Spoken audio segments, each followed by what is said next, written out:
Hey, what's going on? It's your boy BT, and we're live here on YouTube. I'm with my boy Alex. What's up, you guys? My man Alex, the big payback, and there's no internet in my house right now. I've been cleaning, been doing adult stuff. Don't go too far. But I've been doing grown up stuff all day and been really boring. So I figured, hey, why not come here on YouTube? Why not talk about this great fight card we have tomorrow? We'll start with you, Alex. We'll start with you. We got a great fight card tomorrow. What's the number one thing that sticks out to you about this whole fight card? Oh man, what do we have, man? I don't even know where to start. Let's start with Lubin Charlo, because to me that has a 154-pound classic written all over. What do you think about that fight? That's a tough fight, because a lot of people think that Charlo's gonna beat him easily. Because experience, yeah. But the experience thing is stupid, because what is Charlo's best opponent besides Vance Monterosa? John Jackson. Exactly. Right. And those fights were close fights, Close fights, yeah. He was losing the John Jackson fight. Erickson Lubin, even though he doesn't even have any big names either, so to me it's a 50-50 fight. Yeah. I don't know, but yeah. For me, I look at that fight and I look at a couple things. I look at Jermell Charlo, and I look at in the ring. He's not as skilled as his brother. He's a little bit more finesse than his brother. He doesn't quite have the power of Jermell, but he's a better pure boxer than Jermell is. Yeah. So when I look at him, I look at, okay, since he has power, but he doesn't have enough power, in my opinion, to keep Lubin honest. And I think it's gonna be one of those fights to where Erickson Lubin crowds him. Erickson Lubin's the one that's outworking him. And it's a fight where, I think either guy can win, but I'm going with Lubin just because I think he's a more skilled fighter. He's one of the most talented amateur fighters that's come out of the USA boxing program in quite some time. And I just think his amateur experience, his ability to fight on the outside, fight on the inside, and just his overall belief in himself, because I had a chance to talk to him earlier this year at the and I met him too. And you met him too. So, I got Lubin, but overall I think it's going to be a great fight. I look at too, you got to look at, and you mentioned it, you kind of touched on it a little bit, the John Jackson fight. John Jackson is not known for being a boxer, but John Jackson got on the back foot.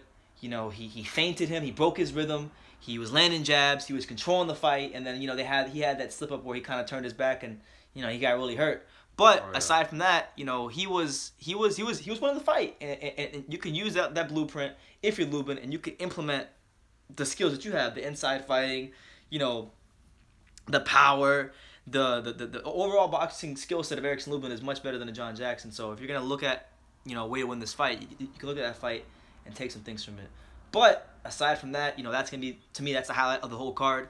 You also got Jarrett Hurd versus Austin Trout. Yeah, and this fight to me is a hard one to pick. It's a very hard one to pick. We got in that fight. Man, it's a hard one to pick too, but I think I'm going for Trout, bro. I'm going for Trout, cause Jarrett Hurd, bro, Trout has better experience. He's been in there with the Cottos, the Canelos, the Laras, Laras, close fights too. Jermell Charlo, that was a close fight. I still thought he lost, but it was a competitive fight. Yeah. He showed heart in that fight. Jarrett Hurd, he's coming off at the end of the day, it's still a win. Yeah. But Tony Harrison, he did go with Tony Harrison, yeah. Yeah, but he was actually losing that fight. I thought he lost the first 6 rounds, even though Tony Harrison was gonna get robbed anyway. But yeah. Yeah. So I don't know, man. That's also. It's tough too, cause Jarrett Hurd, he's coming off that long layoff, that loss too. So I don't know, man. But I'm rooting for Jarrett Hurd. Austin Trout. So you got Austin Trout. Yeah. I want to pick Austin Trout because I like him. I think he's a very talented fighter. But I've been a believer in Jarrett Hurd. I've been following Jarrett Hurd since he beat Frank Galarza. Jarrett Hurd, ironically, when you look at Jarrett Hurd and you look at PBC fighters, he's probably one of the only PBC fighters who you could say has been he's been matched differently. Like he's Yeah, had he different has. guys. You know, he's fought a guy like Galarza, a kind of a tough come forward. Oscar Molina, who really wasn't a natural guy at the weight, but still a talented fighter. Undefeated prospect. Undefeated fighter. And then you got a guy like Tony Harrison who has you know, was once a highly touted prospect, had a tough loss to Willie Nelson. Jojo Dan. Beat Jojo Dan. Former title challengers. So, you know, he's been in there with some different guys, and I think that experience is going to help him. I think the youth will play a factor. I think Austin Trout has taken maybe a little too much punishment in his career, and I just think it's a fight where it's definitely even, but I would definitely lean towards a Jarrett Hurd. I just think his overall strength, his youth, and actually his experience, ironically enough, you don't really say that with PBC fighters because they don't get matched. They don't get matched that way, but I think his experience, ironically enough, will be the difference in this fight. You know, you'd say that for Trout, but I think it's the experience, the way he's been matched with his youth, and I got him. I don't know, man. I think he's gonna get a stoppage in this fight. Yeah. And we were supposed to have this fight on the Broner Garcia undercard actually. Yeah. Yeah, but didn't happen. Yeah, I don't know. They just pushed it back. But yeah. But anyway, let's go on. But yeah. Let's go on, man. Let's see. We only got one person in here. I'm kind of surprised. I mean, should we share? Should we go on your phone and share? We probably should. Yeah, we should.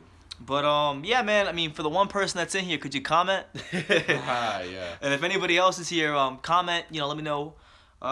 Any fights, anything you want to talk about. Let's see. Can you share? Go to share. Hit share. We're gonna take this time to share, but I'm excited, man. I'm excited for these fights coming up. We got Joshua Pulev coming up. Yep. Is there a way you can share it in all those groups? Oh, no. Oh, wait, hold on. All right, so I'm going to start at one group at a time. Yeah, start at one group at a time. All right, so... Yeah, this is dope on the iPhone. I never done this on the iPhone. I know, this is very dope. Yeah, man. But yeah, man, I can't wait for tomorrow, man. Big day to box. Big day. You know. I'm rooting for Lubin, man. I hope Lubin does it, man. Cause honestly, like, no disrespect to the Charlos, but like, I'm just kind of sick of them. Like, I'm gonna make a video soon about this. Like the Charlos are always angry. They're never happy about anything. They just look pissed off all the time. And I'm just like, bruh, like, okay, you guys. They look like they seem like they're just pissed off that maybe they don't get enough credit. Maybe they're not getting as talked about as they think they should. But I mean, bro, if y'all want to do that, you know, be more likable outside the ring. Not to the fighters, but to the fans. Like exactly. They don't strike me as guys who are like fans. No, I don't want to say that, but you know what I mean. Like I actually like Jermell Charlo, but I don't like Jermell. I don't like Jermell. I like Jermell because Jermell's actually Lions only. No, I like Jermell. Like Jermell can really fight. I think Jermell, to me, if he keeps his head on straight, he has a chance to be, in my opinion, the best middleweight. I think he has a chance. I think he get good looking problems. I think his size, I actually agree with his boxing ability, age, his power, younger, counter punching. Yeah, too. He's a real smart fighter. I like Jermell. Jermell's a little different. Jermell's not as he doesn't hit as hard as Jermell. Doesn't have the complete skill set like a Jermell, but he's more finesse and you know, ironically he's more finesse, but he's the angrier guy usually. Oh yeah. Yeah. So I don't know. But yeah. I don't know, man. It's crazy. It's crazy. It's crazy how boxing works sometimes.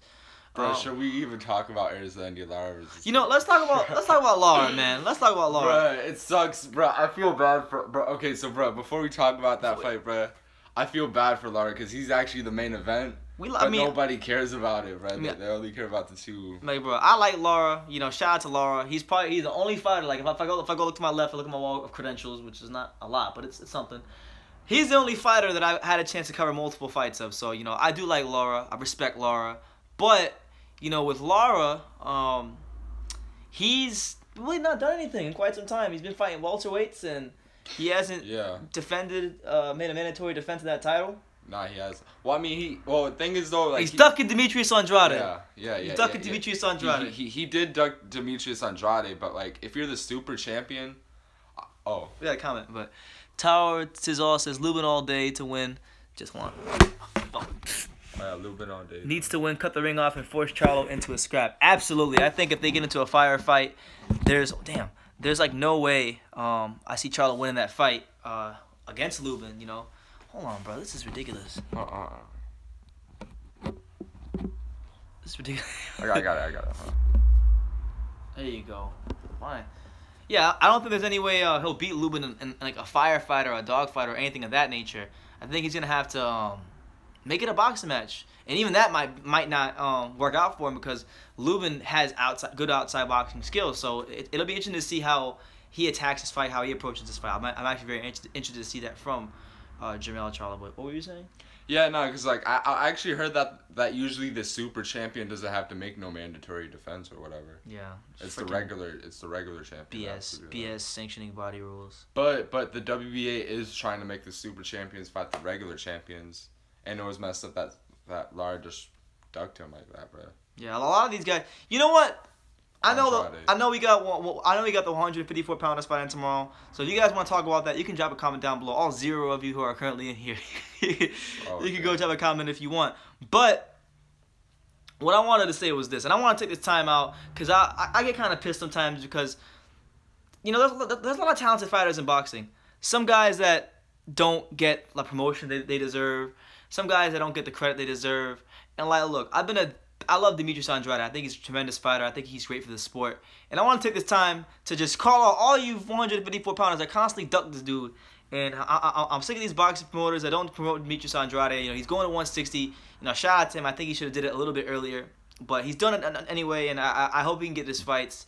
And overall, yeah, man, it just kind of pisses me off 154 because I feel like Demetrius Andrade had the skills to be the best in the division, but due to Rock Nation like ruining his career and these guys not wanting to fight him because let's face it, he's a dangerous fighter. He's long, he's lanky, he's quick, he's athletic, he's got great boxing skills. They don't want to fight him. Demetrius Andrade would beat the living crap out of everybody on this card. The only guy I could really see him giving Demetrius any problems, and maybe not right now, but if he was a little more mature, more experienced, maybe Erickson Lubin. But other than that, he would ice everyone fighting on this card tomorrow. And I just wanted to say that about Demetrius Andrade.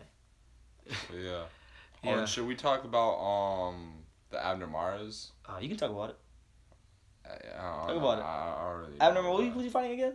Andres Gutierrez. Andres, I mean, you know more about that than I do. I mean, you can talk about it. All I know is that Andres Gutierrez was supposed to fight Carl Frampton. I don't know. I mean, it's not like it's just basically tune-up fights for them to build up the rematch. Yeah. So nothing really much to talk about, but. Eddie Ramirez is fighting Antonio DeMarco. There you go. That's what we're talking about. Eddie Ramirez. All right, let's talk about Eddie Ramirez for a second. All right, so you guys know if you follow the channel, I'm cool with my boy Adrian Granados. Shout out to Adrian Granados. He's fighting Sean Porter soon. Adrian Granados, what's up? Adrian Granados is fighting Sean Porter soon. I'm excited about that. But Eddie Ramirez is a prospect that I'm very excited about because I've been watching him on PBC. He's one of the very few PBC guys that I like, honestly, that are prospects. And one of the only guys I think they should really put some money behind him, Caleb Plant, guys like that. But he's got good skills, good boxing skills, solid power. He showed me a lot in that Ryan Carl fight. Ryan Carl, another good prospect, another guy that I really enjoy watching fight. That was a really, really tremendous prospect fight. And now I'm interested to see what Eddie Ramirez does against a good, experienced, former world champion, battle tested fighter such as Antonio DeMarco. What do you think about that fight, Alex? Step up fight for Ramirez. Nothing really much to say. I mean, basically just a step up fight. DeMarco, I don't know. I got Ramirez by 8th round knockout. That's all I gotta say. DeMarco has after the Broner performance, he hasn't been the same. Yeah. He lost. He's literally 3-3 in his last last 6 fights, and actually before his most recent win, he actually had 3 losses in a row, and his recent win wasn't against nobody special, just a journeyman. So yeah. I don't know. It's basically just a prospect versus a veteran, former world champion. So yeah, I got Ramirez by 8th round TKO. 8th round TKO. Okay. Yeah. We also got the Daniel Jacobs Luis Arias fight with your boy Jarrell Miller on the undercard. You give your initial thoughts on that while I continue to do this. I haven't seen much of Luis Arias, but but from what people tell me, he's a good fighter, and I'm expecting to see a good fight. I mean, I still think Daniel Jacobs is gonna win, but but we're gonna see a good fight. But Jarrell Big Baby Miller. Talk about that. Jarrell Big Baby Miller. That's your guy. Taking on a former world title challenger, Marius Wack. Bro, he's gonna send that Polish guy. Polska.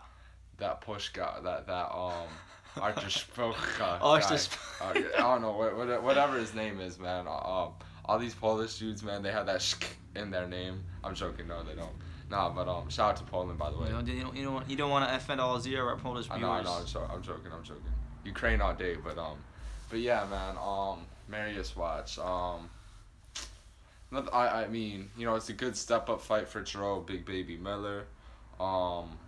This is actually like Marius Watch is actually the number 7 ranked WBC heavyweight contender. So I mean, if Jermell Miller wins, then hopefully this could put him in the WBC rankings, and we might see a wilder fight down the road. We'll talk about this. Like Jermell, what Walk is like 6'8", right?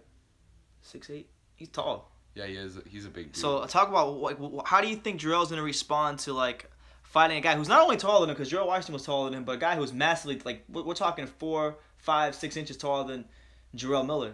You know, Jermell's a big guy. How do you think he deals with that? Because he's used to fighting guys who are much smaller than like Nick Cuevas, Donovan Dennis. What up, Mexicans? Donald Trump is coming. Bye. Shout out to you. But yeah, how do you think he's gonna respond to that? Oh man, you know, I like. Is Marius Walk like a muscular dude, or I mean, I'm not saying muscles win fights, but I'm just wondering. No, he's not a muscular dude, but he's not really. I mean, most Polish fighters aren't. Well, it's the battle of the fat boys. King of the court said, "Not you guys." What do you mean, not you guys? I'm not Mexican. I'm not Mexican either. He's the furthest thing from Mexican. Bro, I'm a Russian kid. I'm a Ukrainian kid. I'm not Hispanic, man. Bro. So he said, "I know." Oh. Hey, King of the Court, is there anything you want to talk about? Any fights in particular? Because you know it's 1:03 a.m. You know the way I see it, I probably got 40 minutes in here, 40 minutes to an hour. So, anybody who's here, let me know what you want to talk about. I'm definitely open to anything. Yeah, man. But you talking about okay? So Jermell Miller, Walk being taller. Is it a fight you think that Jermell looks sensational in? Jason versus Freddy. Jason versus Freddy. I don't watch some scary movies, bro. Yeah, but Marius Walk and Jermell Miller. All I gotta say, man, is like I don't know who takes it, because Marius Walk is also more experienced too. So I'm going with Jermell, bro. I'm going for Jermell too. But, I'm going with Jermell because I think Jermell has better footwork than Marius Walk. I think I never watched Marius Walk. I've seen him fight a couple of times. Like, not to be stereotypical, but he really is kind of like a straight up and down fighter. Yeah. Yeah. So I mean, it is what it is. But aside from that, you know, I think Jermell get a W. He moves closer to world title contention. I think that not too long after that fight, you'll probably hear an announcement of him signing with Eddie Hearn, which I think will be good for his career. I hope he does. Because all the signs seem to be pointing to Jermell Miller signing with Eddie Hearn. You know, the fact that he's kind of been talking more to Eddie Hearn. He's fighting on an Eddie Hearn card. You know, Eddie Hearn is trying to like be famous in the U.S. too. Yeah, and what better way? Like, to me, for me, if there was a promoter that I like to see promote a certain fight, I would like to see what Eddie Hearn does with Jermell Miller, because we've seen what Eddie Hearn has done with guys who have no personality. Like, no disrespect to Anthony Joshua, but Anthony Joshua has no personality. Yeah, like he's a good fighter, but he doesn't have that personality. Now Jermell, he's the kind of guy that he has a mouth. He is a mouthpiece. He could put asses in the seat just by talking. Dillian White too. Dillian White. So. I like to see what he do with a guy like Jermell Miller. I think he'd make Jermell Miller into a massive star. And that's what it is. And he get him fighting to keep him active. But we got that fight on the undercard. You got Luis Arias versus Daniel Jacobs. I know you gave your thoughts on that fight. I'll give mine on that fight. So we know Daniel Jacobs. He's one of those top tier middleweights. He's in the upper echelon. You know, gave Golovkin, he was the first guy to not get stopped by Golovkin, so that, you know, just by way of default gives him, you know, a little bit of credit. Yeah. It's a fight he's expected to win, and you know, fighters a lot of times fighters can, you know, they might rise to the occasion and when it's a great fighter, but when they fight someone lesser, maybe their performance drops, maybe they're not as focused. Now, I'm not saying that's what's gonna happen with Daniel Jacobs, but what I am saying is, you know, traditionally with fighters, they're like this. Yeah. Fight to fight. It's only the great ones that are like, you know, they're always that. That's why Mayweather, Pacquiao, all those guys, they stay on top for so long, because their performance on a fight to fight basis was always around the same level. I think Jacobs. I think contrary to popular belief, I think Jacobs will struggle this fight. I really do. I think Luis Arias, you know, he's not a household name. He's not someone a lot of people know. But if you look at his last fight, and he fought on the Ward Kovalev undercard, I was there in the rematch. He fought Arif Magomedov. Yeah. Who most people, you know, that name's whatever now, but 2-3 years ago, that he was a guy that people were looking at, you know, kind of in a like good way. No, they were like. I remember 2-3 years ago, and you can go back and watch the video like Thunderdome, Boxing Talk. Shout out to Anthony. He was talking about all these different Russian and Ukrainian fighters who were coming up, and Magomedov was one of those guys. With Magomedov, you know, he had a loss to like a guy who was like a landscaper. He had some problems with his team, and when he came to the States, and he wasn't quite the same fighter, but still a good opponent. For this stage of Luis Arias' career, I watched him, and I was trying to tell you earlier. I was trying to tell this earlier to you when you were trying to tell me that Arias can't punch. I was joking around actually. Yeah, I know. Like he's not, his knockout percentage isn't really high, and he doesn't have devastating power. But he has that power that when he does hit you, you will respect him. And I think he's gonna give Daniel Jacobs a good fight. I'm not making an official prediction, but don't be surprised if this guy comes out and he beats Daniel Jacobs. Daniel Jacobs has shown a susceptibility to getting knocked down to guys with no power. And I've seen it firsthand. I remember being at the Mandalay Bay when he fought Magomedov, and he was laying some nice body shots on this guy. And there weren't many people. There might have been maybe 50 people in the crowd. I was one of those 50 people, and you could hear them all the way up where I was sitting in the nosebleeds. So he can fight. You don't become you don't become a multiple time national champion and do what he did in the amateurs. And if you don't know this, he does train in Boca Raton with John David Jackson. He's sparring guys like Steve Jaffard and Sergey Kovalev and Sullivan Pereira. You know, he's sparring with killers in that gym. He's sparring with killers in that gym. So, with that being said, man, you know, I think Luis Arias is gonna give him a good fight. I think this is a fight that Jacobs has to take seriously, because if he comes into this fight and he just let's say he gets stopped, let's say he gets destroyed. Let's say he has a Pierrot sequel moment type that happens to him. Then you're looking at a guy that we're going to be saying on Daniel Jacobs after the fight. We're going to say this guy didn't reach his potential. This guy blew a huge opportunity with Eddie Hearn. He can't recover from this. You know. He won't get a Golovkin. He won't get a Golovkin rematch. He won't. Hell no, he won't.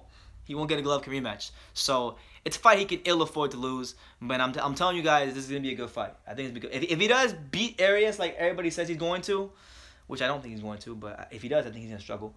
I'll be impressed. I'll just put it like that. So yeah, November 11th should be a good card. Eddie Hearn's first card in America. Good to see that happen for him finally. We're gonna talk about what? We got Joshua. We also got George Groves. George Groves. Oh, you're right. We do got George Groves. Now see, I don't know much about Jamie Cox. I really don't know much.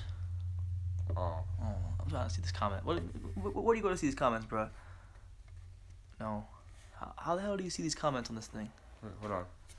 Anyway, well, I don't know much about Jamie Cox, but I know that Jamie Cox is a guy that George Groves cherry picked, like not cherry picked, but like when they did the whole picking at the Super Series, at the World Boxing Super Series. Hold on, I'm trying to see what this dude just said, because this thing is crazy. Kiko Dill, however you pronounce it, with the Pikachu profile picture. He said, "Are you that mixed race family and not age difference friends? If you are friends, this is weird. Brown kid, you're Italian, right? Well, my name is Brendan BT, okay, not Brown kid. So shout out to you. No, I'm not Italian. All right, I'm Puerto Rican, Dominican, and Cuban. As for okay, that's all I'm gonna answer. But anyway, what we talking about again? George Groves, Jamie Cox. George Groves, Jamie Cox. Now, look, I don't know much about Jamie Cox. I just know that when they picked the fight for the Super Series, that's the guy he wanted. That's the guy he wanted. Jamie Cox undefeated. George Groves, you know, someone who, you know, became a world champion. He's one of the favorites to win the tournament. He's right up there. He wins this fight. He fights Chris Eubank Jr. That's gonna be a huge fight. They fought each other, right? They didn't fight each other. No, I'm getting confused. James DeGale fought George Groves. I was getting confused.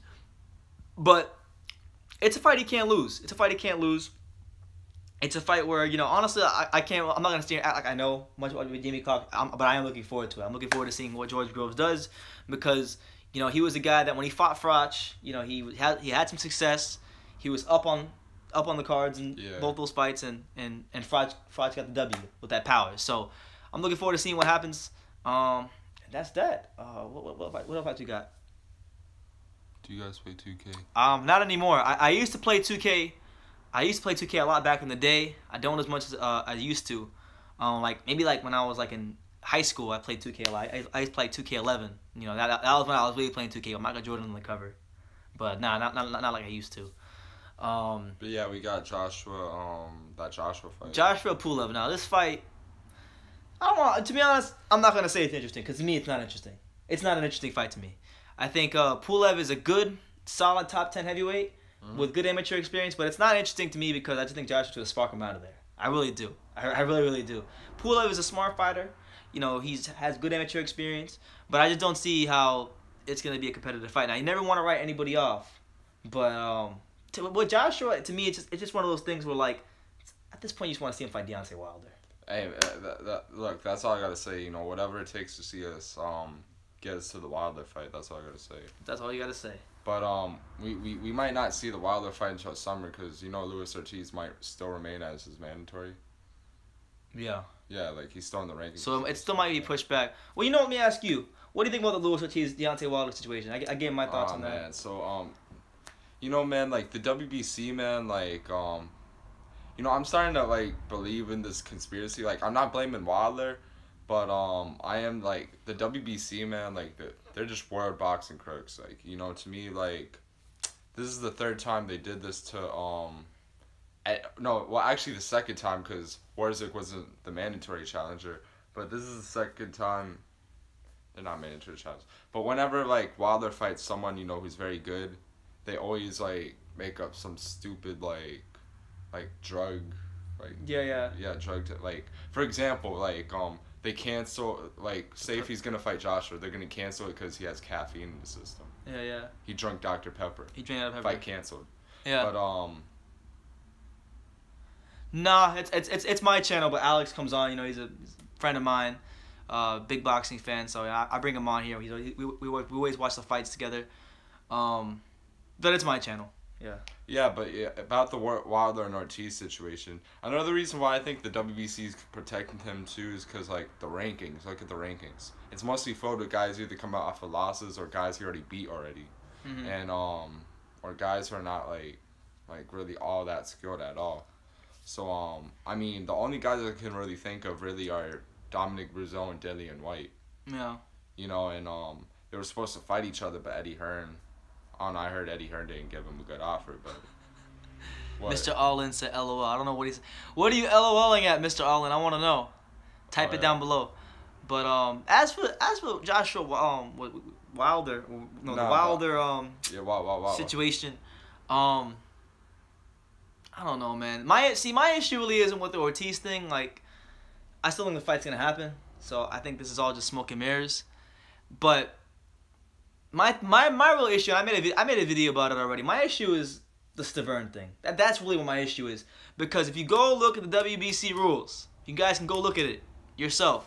It clearly states that if a fighter is inactive for 9 months, they have to remove him out of the top 10 or top 15. For a 12-month layoff, they gotta remove him altogether from the rankings. Stavern hasn't fought in 2 years. When he stepped into the ring, it'd almost be 2 years to the day that he fought Derek Rossi. So that's what my issue is. You know, is like, if you can't follow your own rules, then why should we believe that this guy actually, or why should we believe that maybe you guys aren't doing something against Ortiz, or maybe that you didn't screw Povetkin? That's what I look at. I look at like how they're actually behaving and, you know, all that stuff.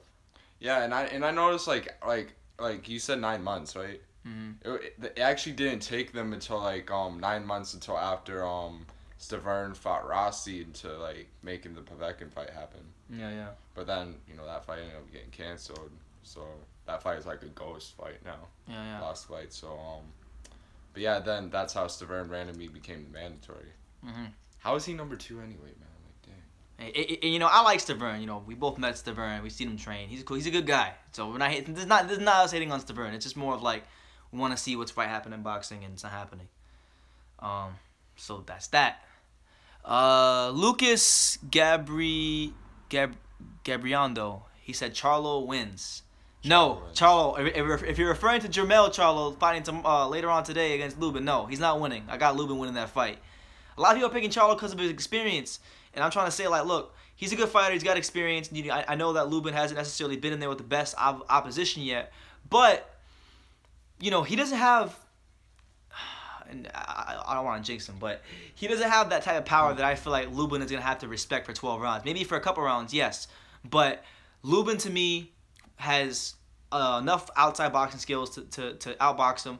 I think he's going to outwork him. I think he's going to be able to cut that distance, get on the inside. He's proven himself to be a really good inside fighter going to the body. So, yeah, man, I just see Lubin getting this upset, being the more talented fighter, the more skillful fighter.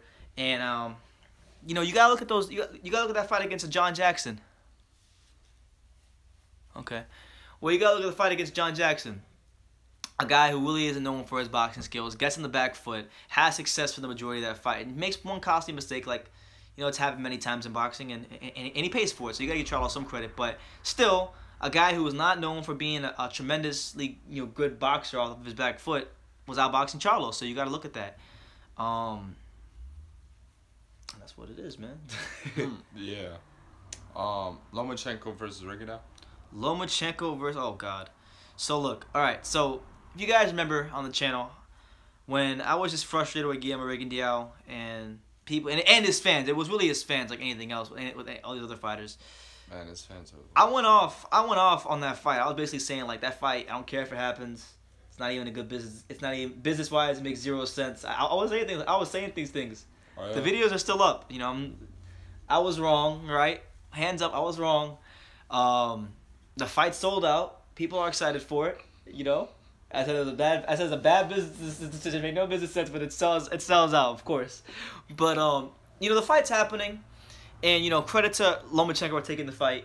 Credit to Rigondeaux for stepping up to take the fight. And it's gonna be great. I believe it'll be the first time in boxing that we have two guys who are gold medalists fighting each other.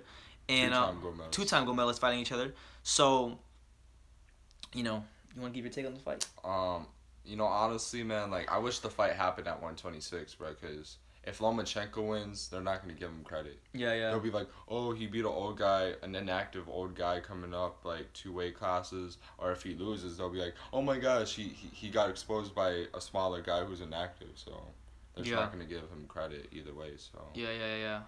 I don't know, but, it is what it is. I felt, to me, look, I'm a huge believer that there's certain fighters, only a handful. It's really only a handful of fighters.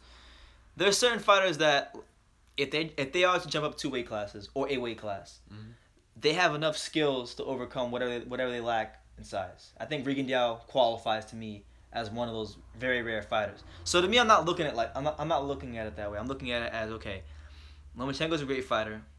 Rigondeaux is clearly a very skilled fighter. And to me, like, you give a slight edge to Lomachenko just because of the size and he's more used to the weight. But it's a fight where no matter who loses, I'm holding them accountable. I'm not going to handicap. Like, I'm not going to take away from Lomachenko win just because Rigondeaux is moving up. And I'm not going to, if Rigondeaux wins, I'm not going to demean Lomachenko and say he's a trash fighter. To me, it's like any other fight. Yeah. And I think, we should have that consistency when we judge fighters. That's really what it is, man. Gotcha. What do you think about Let's see what we got. See, the Super Series is tomorrow. With that fight happening, we got Well, let me ask you this question: are there any prospects that you seen recently that you like? Well, like I said, Alexander Vazdik. Watch out for him. Sullivan Barrera. Well, these guys aren't really prospects. Those are contenders. I'm talking about guys who have less than 15 fights. Vazdik has less than 15 fights. Well, let me ask you this: what do you think about Teofimo Lopez, your boy? Teofimo Lopez. Not bad, man. He just went tonight. He just went like an hour ago. We didn't watch it. We missed it. We're waiting for it, and we missed it.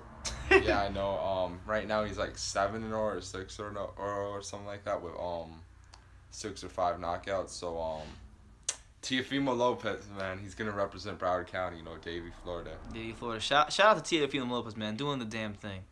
Oh, and also Kovalev Shabransky. Yeah. How could we forget about Kovalev Shabransky? Yeah. Man. How could we forget? Shout out to listen. I know y'all don't. I know there's probably a lot of people out there that there's not a whole lot watching live right now. But if you do watch this video later on, I like Kovalev, right? I know a lot of you don't like Kovalev. I'm still a Kovalev fan. Shout out to my man Sergey Kovalev. He's fighting Shabransky. Yeah. Shabransky, one point in time was a highly touted prospect. Got pieced up by Sullivan Barrera. Now people are saying he ain't nothing no more. I like this fight. I think it's a good fight for. We'll start from the Kovalev perspective of things. I think for Kovalev, Shabransky's the perfect guy, perfect opponent for him. If he can't beat Shabransky, he should really retire. Yeah, he should. He should. For Shabransky, Kovalev's a guy that, at one point in time, one of the best in the division, still one of the best in the division, but still trying to reprove himself. And if he gets the win, all of a sudden, the hype that people had about Shabransky comes back. So either way, I'm excited for this fight. If you guys don't know, you'll see a video later on, probably Sunday or Monday. But I already shot the video. The WBO and or Kathy Duva Main Events is petitioning with the WBO to basically just make this a world title fight. Now, what that becomes kind of tricky is Kathy Duva the WBO. In their top 10, 15 rankings, Shabransky's not anywhere in there. So they're going to have a hard time making this fight a world title fight. And if they do, it'll once again be another classic example of the boxing sanctioning body breaking their own rules to benefit one fighter. Now, I do like Kovalev. I love Kovalev. I think he's, probably one of my favorite fighters to watch in boxing. But as much as I like him, and as much as I want to see him become world champion again, not under these circumstances, man. I don't want to see him do it under these circumstances. So fight Shabransky, get your W, and then fight a killer. I want to see, if he's doing a world title, I want to see him win it against a Barrera, a Vazdik. Oh, yeah. One of those top guys. What do you think? I honestly, man, just keep this as a step, stay busy fight, yeah. Yeah, a comeback fight. Just keep it like that, and then, I don't know, just have, Sullivan Barrera fight for the title, against Vazdik or something, Yeah. Now that fight's not going to happen, but because Barrera's fighting on the card too. But anyway, I don't know, just have Kovalev fight the winner of I don't know, just whoever wins that title, Yeah, man. I agree. I definitely agree. One guy in the comments actually asked, what do you think about Erickson Lubin versus Terrell Gashua? Now look, I'm gonna say this. I don't know a ton about Terrell Gashua, I'll be honest with you. I know he's undefeated. His last fight. I know he's undefeated. I've seen a little bit of him. So I don't want to perpetrate and act like I know about him. But what I will say is, just what I've seen from Terrell Gashua, he's not a big puncher, and Lara doesn't have the reputation for being a big puncher. But if you sit there in front of him and you get into exchange with him, Lara can hurt you. We saw it. I mean, granted, he was fighting the Rabbi Yuri Foreman, former world champion, but. Yeah. If Lara touches you, he can really hurt you. So I got Lara. I don't think Terrell. I think Terrell Gashua is another safe opponent for him. A guy who was undefeated, a guy with some skills for sure, but doesn't seem like the kind of guy that has enough power to keep him honest. If I'm giving my honest assessment of him, I hope it's a good fight. I mean, I honestly don't think it should be the main event. I want to call out Lou DiBella. I want to call Lou DiBella. I want to call Al Heyman. Yeah, I'm calling you out, Al Heyman. I want to call out everybody who was involved in making this card because look, the card was great. The card is good. You can't argue with the matchup. The matchups are tremendous, but it's the order of the matchups. Okay, it's the order of the matchups. The main event should be the first fight on the card. You agree? Actually, I feel like the main event should be Jermell. I don't know, man. No, I'm saying the main event being Terrell Gashua and Erickson Lubin. It should be the first fight on the card. Oh, I thought you were talking about the first. I got confused. Yeah. So I got Lara and Gashua. That should be the fight that opens up the television broadcast. My man Don Flamenco. What's up, man? What's up? How's life? Hey, how you living, my friend? But no, as far as this card, Lara Gashua should be up for the first fight. Trout Hurd, regardless, should be the co-main second fight on the card. And then the third fight should have been Lubin and Charlo because no disrespect to Lara or Terrell Gashua, you guys get your paper, you progress your careers, you do what you got to do. But with all due respect to them, nobody gives a damn about this fight. They don't. All right. Lara hasn't done anything to keep people's interest quite some time. Torga is a relatively unknown fighter. So, with that being said, it would make more sense that Lubin and Charlo should have been the main event. I think, in many ways, the fight's still going to be good, but I think that Showtime and everybody involved, they dropped the ball. They really did drop the ball. They did, yeah. Because this fight, to me, and maybe I'll be wrong. Maybe the fight won't be the fight of the year. It won't be a classic fight. But to me, I think when you look on paper, you look at these two fighters, look at the intensity that they're both bringing to the ring, look at the style matchup, you look at what they both have as fighters, and it has classic fight written all over it. I mean, I don't know. You guys can tell me if I'm wrong or I'm right, but I genuinely believe that Charlo versus Lubin will be a classic fight. It'll be a fight of the year candidate. Can't wait. I'm really excited for it. So that's that. That's that with that whole card. You know what? Boxing Now. Shout out to my man Boxing Now. My man Boxing Now. Hey, go. What's up? You guys go subscribe to my man Boxing Now. He's always got those fights on live stream. If you're trying to watch some boxing, you don't want to make a decision, go to Boxing Now, man. Shout out to him. Shout out. But yeah, man. I want to talk about also. Let's talk about Granados and Porter, man. Granados and Porter. We talking about fight of the years. We talking about fight. Another fight of the year. That's a fight of the year candidate. Now people are, and you know what? I hope he watches this video. I hope somehow he watches this damn stream and he has time in his day. And I'm gonna call him out. And if you guys are subscribed to this channel, please go tell him that I'm saying this about him. Who? I'm calling you out, Shady Slim. Oh. Shady Slim. I'm calling you out. And I know that you're doing it just for views. I love you too. I love your channel, so don't take it as me hating. But I saw a Shady Slim video when the Sean Porter Granados fight was announced, and he criticized Sean Porter for cherry picking. He criticized Sean Porter for cherry picking, and then he had the audacity, Shady Slim that is, he had the audacity to say that in Granados' last fight against Adrian Broner, that Broner beat up Granados from Genesis to Revelations. He was basically saying that Granados got his ass whooped, and that is crazy. Hell? And yes, you're right, Don. Shady is in the Khan army. The very small, shrinking, diminishing Khan army. I used to like Amir Khan, but since this whole Kell Brook thing and his lack of not fighting in the ring and him lying to me, I interviewed him. I interviewed Amir Khan last December. He lied to my face. He said, "Oh, I'll be in the ring in April, May, June of next year." That time has passed. He lied to me. He's lied to his fans, and I've lost a lot of respect for Amir Khan. But back to Shady Slim and back to what he said about Granados. He called Granados basically was calling Granados a bum. He said that Sean Porter was cherry picking him. He said that, I don't agree with that. I actually give Sean Porter credit for taking this fight. Because, quiet as kept, I can't reveal who it was. But let's just say that, if you guys follow the channel, I'm very close to Adrian Granados. We talk a lot, about life, and he tells me some things about his career. I'm not going to tell you which fighters in the 147 weight class were offering this guy fights. But they weren't taking these fights. And a lot of these guys at 140 who are at the top, they weren't rushing to fight Adrian Granados. There are a lot of fighters in boxing who are rushing to fight Adrian Granados. And I'm not saying this because he's my friend. And I'm not saying this because I like Adrian Granados. I'm saying this because I know. I'm saying this because I know. A lot of these fighters are not rushing to fight Adrian Granados. He's a tough fight. He's going to be a tough out. Sean Porter knows that. If you look at the tail of the tape, he's got a 5-inch reach advantage. He's got the physicality of the match. Sean Porter probably doesn't want to do it. He probably not going to want to do the whole fight. But it's a fight where I look at it, and not only is it a fight that is good for the circumstances, because we wanted Sean Porter to fight Danny Garcia, but it's a fight that under any circumstances, whether it was on short notice or not, good fight period. Yeah, man, and the thing is too is like who else was he supposed to fight? I mean, like, Keith Thurman is injured. Who else is there? There really isn't anybody. And Don Flamenco just said that Porter is getting better and that Granados is a tough dude. Great fight. So it's good to see that there's fight fans out there that know the truth. So what I want, when you guys see, and like, again, I love Shady Slim. This is not me hating on him. But when you guys see, for lack of a better word, when you guys see bullshit being spewed on other YouTube channels, please call them out for it. Please do. Because it'll make them think twice about spewing such BS from their mouths. Shout out to Shady Slim. Yeah, man. But Boxing Ego, man, like... What about Boxing Ego? Nah, he's way worse, though. He's way worse. I don't want to talk about him, man. Okay. He's a clown. Boxing Ego is a clown. You're a clown, man.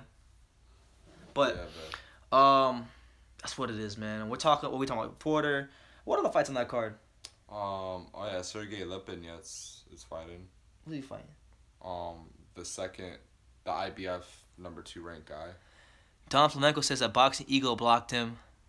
punches. And boxing now says the punch volume from Porter is beast-like. Yeah, and that's what makes the style. That makes the fight so interesting. It's not just Porter and his work rate, but I think people are sleeping on the Granados' work rate. They're sleeping on the experience Granados has had in there with top guys. And to be honest, a lot of people probably didn't know much about Granados until the Amir Imam fight. And if you didn't see him fight Amir Imam, then your first impression of him was probably the Broner fight. In my honest opinion, he fought well that fight. I thought he did enough to win, but in that particular fight, that wasn't the best Adrian Granados. I don't think we saw the conditioning and the stamina and the work rate of who he really is as a fighter. And it didn't help that it was 10 rounds, and that made him have to kind of approach the fight differently. So this fight's 12 rounds. It's Barclays Center, first New York City fight for Adrian Granados. WBC silver title. You know, I'll probably be there. So hey, if you're in the New York City area, I'm trying to make it out to that fight. Not sure if I will make it yet, but if you're in the New York City area for that fight and you're here in this comment section, let me know. Yo, but if Adrian Granados wins, how do you think he'll do against Keith Thurman? Like, that's a tough fight. That'll be a tougher fight. See, to me, this fight with Porter, I think is a good fight for him because Porter is a good fighter. I love Porter. I always root for him. Usually, not this time, but usually I do. He comes forward, and he comes forward a lot. And I think this is a fight where one of the very rare times in Adrian Granados' career where he can actually get on that back foot and outbox somebody. I don't think he'll do it early on. I think the first couple rounds he'll try to impose himself on Porter. But as the fight goes on, you'll see him try to begin to use that reach advantage that he does have. True, yeah. As to answer your question though against Thurman, I'd probably favor Thurman to win that. I would definitely favor Thurman to win that fight. I don't think he'd stop Granados. I really don't. I think it'd be a tough fight for him because you gotta look at what Thurman did against Porter. Now he did land some good shots against Porter, but Porter's. He said Roman Gonzalez needs to retire. I'm gonna get to that in a minute, but Porter's punches, he's not as sharp as good. I think Granados' punches are a little sharper than Porter. Porter has a tendency when he crowds you, he kind of smothers his work, and that to me, kind of limits him. It limits him. He's good at what he does, but it limits him as a fighter. He doesn't get the full maximum benefits from his punches. So with the Granados, I think you get the same thing. I think you get somewhat of the same fight, but you get a guy who's a bit of a sharper puncher. So yeah, I don't know. I'd probably pick Keith via split. I don't think it'd be UDM split. I think he splits Adrian Granados in a controversial decision. Yeah, gotcha. Yeah. But to answer your question, Don, you said Chocolatito needs to retire. Don't you agree? The realist in me says he probably should retire. I'll be honest with you. I think Roman Gonzalez has had a great career. I don't want to really see him get a third loss. That's my personal opinion.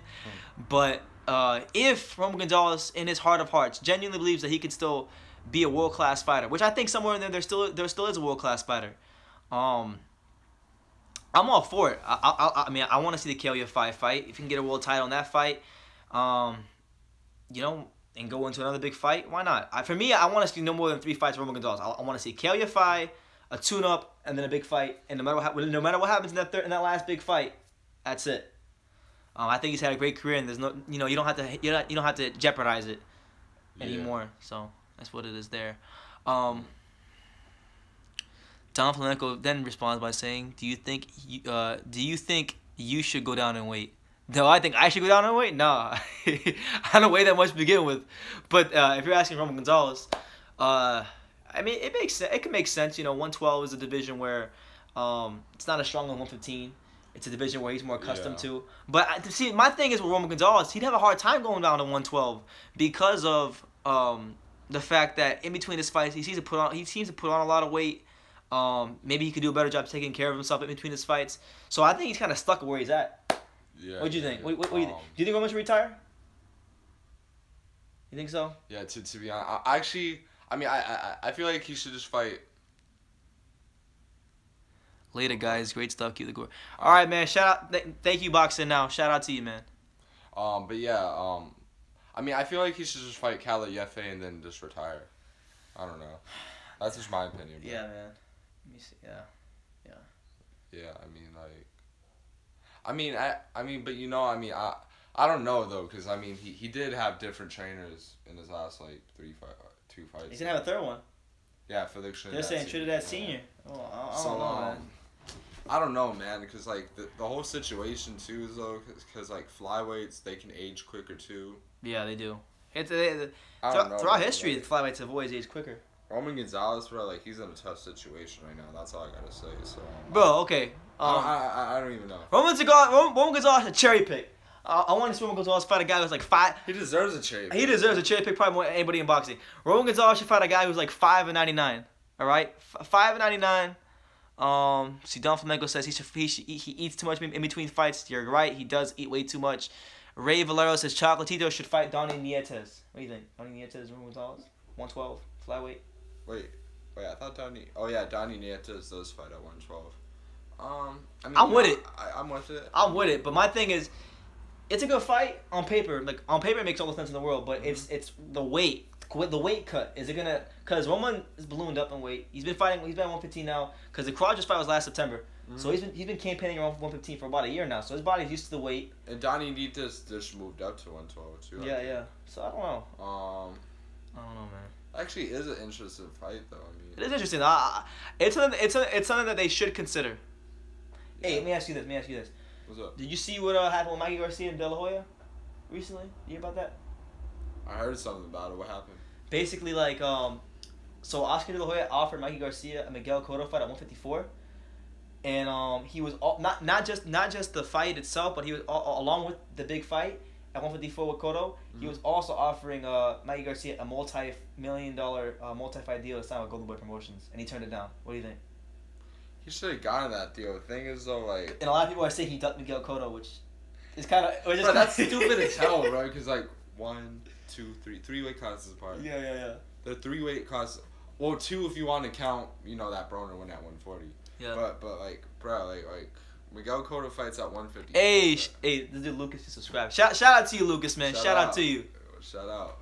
But bro, that he did not duck Cotto, bro. He did not. Yeah, well, the same thing happened too. They said Earl Spence turned on the fight as well with Cotto, and they said Earl Spence is ducking Cotto as well. Look, saying Earl Spence, saying Mikey Garcia is ducking Miguel Cotto is like saying Vasily Lomachenko is ducking Jermell Charlo. Yeah. That's all I gotta say. So. Well, I don't know, man. Like with Spence, here's the thing with Spence, because I saw a couple of videos people were saying, well, Earl Spence is ducking Miguel Cotto.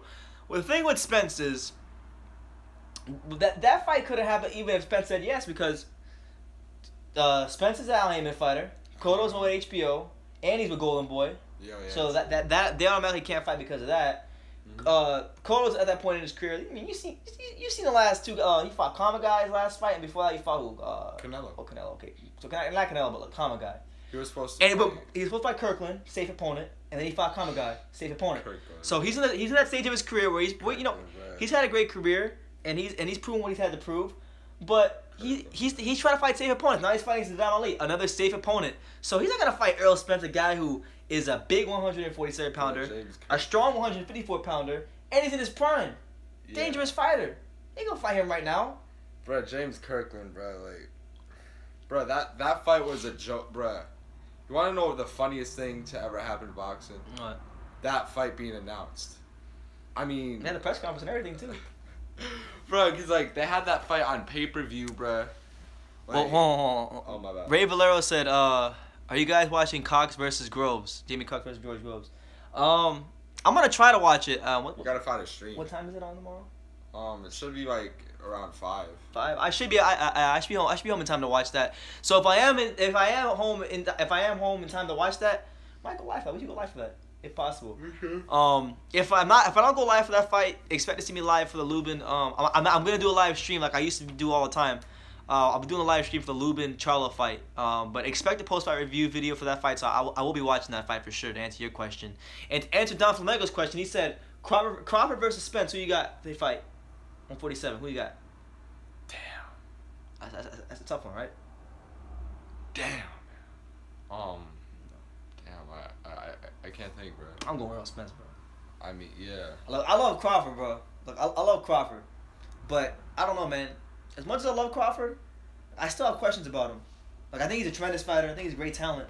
But like, who was the most devastating puncher he's ever fought in his career? True. Nah. Who is the most devastating puncher that Terrence Crawford's ever fought? Nah, I mean, but like. That's why I'm excited about this Jeff Horn fight because I mean, not hard punch, but he's an inside fighter too. So. Nah, I mean, thing is though, I mean, but Earl Spence. Here's the thing though, Crawford. I gotta see how he fights at 147 first. Well. I don't know. You could expect him to be a little stronger because he's bigger. He's big for 140. Mm. You could expect him to be stronger. You know, he's in his prime. He's gonna be quick. He's gonna be athletic. He's gonna be fast. Mm-hmm. I don't know, man. I think if the Errol Spence that exists right now fights Terrence Crawford at 147, I don't see how Crawford is gonna beat Errol Spence. Yeah, the thing is though, like Earl Spence though. I mean, who did he beat? He said Gamboa was a small dude who had power. And John Wayne has some pop too. Now to answer your question respectfully, Ray, or to respond to your statement. Hold up, did he just say John Molina? Oh. Gamboa did have power, but you got to consider the fact that he was coming off of a long layoff. Crawford, I believe, on fight night was he weighed up in the 150-pound range on fight night. He had a massive weight advantage, and Gamboa wasn't like he was sharp those first couple rounds, but he wasn't the sharp Gamboa we saw when he was active. So I think the layoff definitely affected him, and I think the size of Crawford definitely affected him as well. As far as Molina, he does have some pop. You're right about that. But the Molina that stepped in the ring with Crawford was a dead man walking. That was a guy who was 170 pounds, who had to cut his weight all the way down to, what was it, 140? And he missed weight. He couldn't even cut the full, 30 pounds or whatever it was. So, yeah, he fought those guys, but they're not devastating punchers. I'm talking about devastating punch. I'm talking about when you get in the ring with these guys. I'm talking about Crawford hasn't fought a guy yet in his career at the natural weight class to where when he steps in the ring with them, he's got to say, oh shit, this guy has power. I have to really make sure I'm on my P's and Q's. He hasn't fought a guy like that yet. And if he did fight Spence, that would be the first guy he fought like that. I'm not sure how to respond to that. Yeah, I'm not sure how to respond to that either. But it'd be a good fight. I hope it happens. I hope we get to see how it happens, how it plays out. Which is why I kind of want to see this Jeff Horn fight. Like I made the video a couple days ago. I want to see this Jeff Horn fight because we never really got to see Crawford with a guy who crowds you, who's an inside fighter. We saw him with, regardless if they were natural 140 pounders or not. These are all the guys he fought for the most part are guys who like to box on the outside. Lundy, Gamboa, pretty much all those guys. And what about Felix Diaz? He can fight a little bit on the inside, but he's really more of an outside boxer as well. I mean, yeah. But he could. How is he gonna box on the outside? He don't have he doesn't have his feet aren't fast enough to beat Crawford the spots to outbox him as a shorter guy. Yeah. And then he doesn't have the reach either. He's a fat dude too. Like Diaz is a good win though. You got to give Crawford credit for the Diaz win. But to answer your question, if they do fight, I got Spence beat. I got Spence stopping Crawford. I think he'll stop him. I think he'll stop him, man. I don't think Crawford's ready for that. Yeah. Now if he fights a guy, if he gets some guys like Jeff, if he fights Jeff Horn, Sean Porter, then he fights Spence, and he can show that he does well against Sean Porter, Jeff Horn, guys like that. Mm-hmm. Then I might be more inclined to say Crawford. But right now I'm picking Spence. So that's what it is, man. Gotcha. Yeah. Gotcha. What's on your mind? What you want to talk about? What else has happened in the boxing world? We got. Are there any fighters who haven't fought in a while that you miss?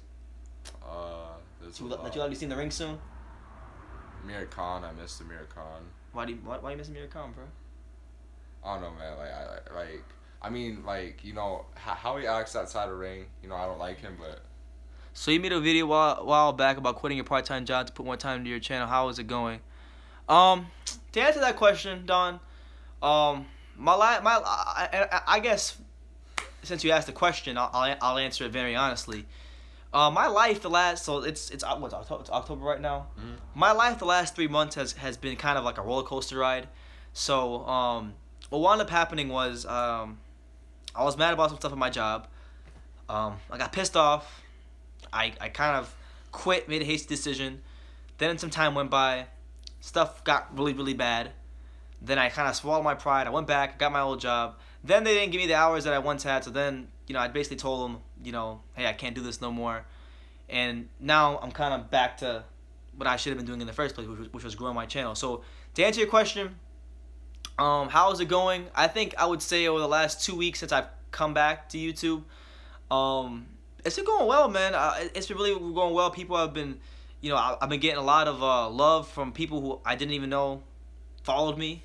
They've been really complimenting me on the channel. You know, my views you know, are not where I like them to be, obviously, but they're steady right now. I'm back on the way up. You know, I got some stuff in the works. I got and you know what? I'll reveal some stuff. I feel like we're on a stream right now. It's late at night. You know, why not talk? Why not vent? So this coming Thursday here in South Florida, we got a small card happening. Local fight. You know, we got Liddell Rhodes. I don't know if you know Liddell Rhodes. He's sparred guys like Broner, Pacquiao. I believe he sparred Mayweather as well. And he fought Edner Cherry. I thought he got robbed in that fight, but he'll be fighting here in Fort Lauderdale on Thursday. Also on that card you have Chastity Martin, the women's boxer. So I'll be at that fight. Expect some interviews. I'm not sure who I'll get. You know, maybe some guys, maybe some more notable people show up, but I'll be at that fight for sure. And then I'm planning on going to the Granados Porter fight to support my boy Adrian Granados. So I expect some stuff from there. And I have some other ideas that I where at in Fort Lauderdale at the War Memorial Auditorium. That's where it'll be at, the War Memorial Auditorium in Fort Lauderdale, Florida. So I don't know where you live, Don, but that's where it's at. As far as what I got going on, though, you know, I have some ideas. I can't really get into all of them right now, but I got some ideas as to growing the channel. I got some ideas as for growing the channel, and I'm gonna put them into place. You know, I feel like I've been saying that forever, but you know, for me, it's just like, okay, I love boxing, I love what I'm doing, and I'm going to oh wow, Don Flamenco said I'm currently in Southwest Ranches, so that's, I believe, Miami, right? Miami, unless you're talking about yeah, I mean Southwest Ranches I think is Miami, unless you're talking about Carver Ranches, which is in Broward, but I know that's in South Florida. It sounds like it's in South Florida at least, but you know, I got some stuff up my sleeve. Let's just say that. You know, I put in a lot of work on YouTube. I feel like I've Davey, yeah. See. Oh, it's not Broward County. Broward County. Shout out. I don't know Don Flamenco. I don't know you were in Broward County. Shout out to you, man. You know, if you go to the fight, now I know your name. I know your name is probably not really Don Flamenco. All right. I know Don Flamenco is a Mike Tyson character. If you go to the fight at the War Memorial Auditorium and you see me there, you know, I'm pretty short. I'm like maybe 5'5". Say hello if you want. I'm going. I'll be 5'11". So. But yeah. You know, I'm confident in my abilities. You know, I think I got a great thing going here. Fighters seem to respond really well to me when I interview them. I think I have a way with people. I have a way with fighters, to where when I talk to them, it's a little different. And you know, that's what it is, man. So you hit me up, man. Yeah, what you could do, Don, whatever your real name is, because I know it's not Don. If it is Don, shout out to you, Don. Hit me up. Just message me on here. Message me on here or Facebook or Instagram. You know, it's in my about section. I'm a pretty easy guy to get a hold of. I'm always on social media. So, yeah, man. It's going well. It's going well. Coming up on 10,000 subscribers soon, and you could definitely expect to just see some good stuff on the channel. See some good stuff on the channel. I'm only in Florida. Where do you live, Don? What the hell your name is? Where do you live? Or where you from originally? Let's see. No, but another fight got in my mind actually. One guy just made a comment. I'm trying to read it. It was about Crawford and Spence. Oh. But go ahead. What was it? No, I had Sam and Dom and Murata. Yeah, that. Didn't Murata get robbed in that fight? Yeah, he did. I didn't watch it, but. Yo, the rematch is gonna be on ESPN on Sunday. I'm gonna check that out. Sunday morning at 7 a.m. because you know it's in Japan. This Sunday? Yeah. No, not this Sunday. On October 22nd. Okay, hopefully not this Sunday. I'm trying to watch Everton play. Yeah, it's gonna be. But Brad, it's gonna be like 7 a.m. in the morning though, because of Japan, different time zone. Yeah. So yeah, I don't know. Luis Gavrito said that Spence is the new welterweight star and Crawford is the outside in this category. So I believe so. Yeah, I mean, I think Crawford. I think Spence will beat him.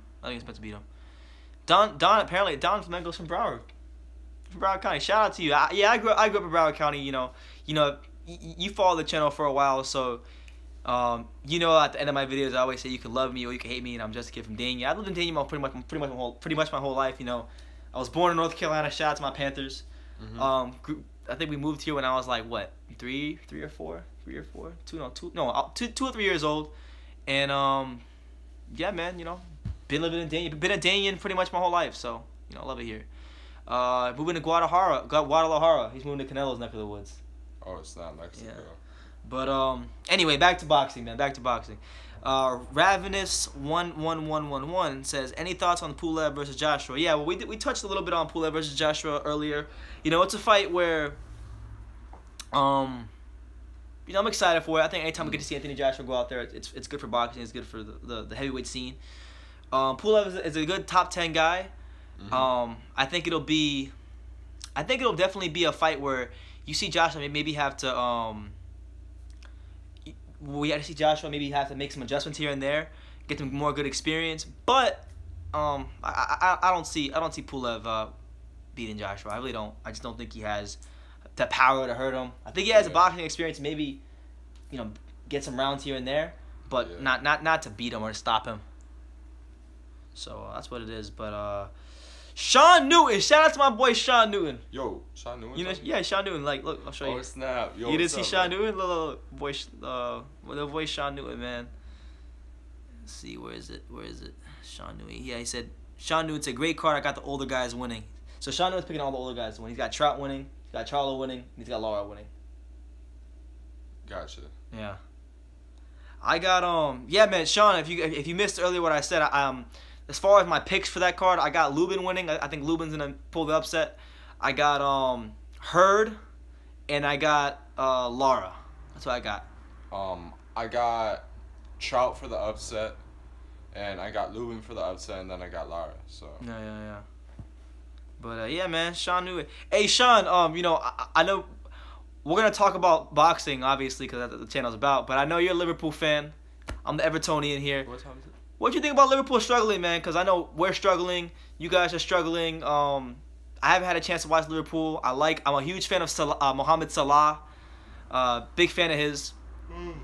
What do you think? What do you think about Liverpool, man? Because I know a lot of people are kind of getting on Klopp. I've been watching some stuff. Yo, what time is it? It's currently 1:53, so 20 minutes. No, I was just wondering. Oh, all right. Don Flamenco said, "Where's Precise?" Yeah, Precise is gone. Precise is gone. You know. Hey, shout out to some Precise. I don't know if Precise still watches YouTube boxing community videos, but hey, Precise, if you're watching this video, come back. We need you. I miss Precise, man. It ain't the same without him. Bro, he had good videos. He had some good videos, man. But Sean says in response to me, he said, I would like to see Lubin win, and I would too. And as far as Liverpool go, he says, early in the season, Sadio Mane's hurt, still didn't fix the defense. Yeah, man, I think like a lot of teams in the Premier League right now have a problem with center backs. Like you guys don't have that reliable center backs. Everton has the worst center back in the world in Ashley Williams. So hopefully the teams on Merseyside turn it around. That's what it is, man. Oh yeah, Thunderdome hasn't been. Thunderdome's Anthony's still around. Like he made a Canelo Golovkin video. I actually talked to Anthony probably a week or so ago. He just seems like, from when I talked to him, Anthony just seems like. What are you saying? Hopefully, Anthony just seemed like from what I got when I talked to him, Anthony just seemed like his heart's not into like YouTube, like boxing anymore. Like he still watches certain fights, but he still loves boxing, but it's like he doesn't see the need to make the videos. Oh yeah. Maybe he'll come back. He always has these weird layoffs. I don't know. But I mean, but hey, at least we know one thing though, that Anthony's still alive at least.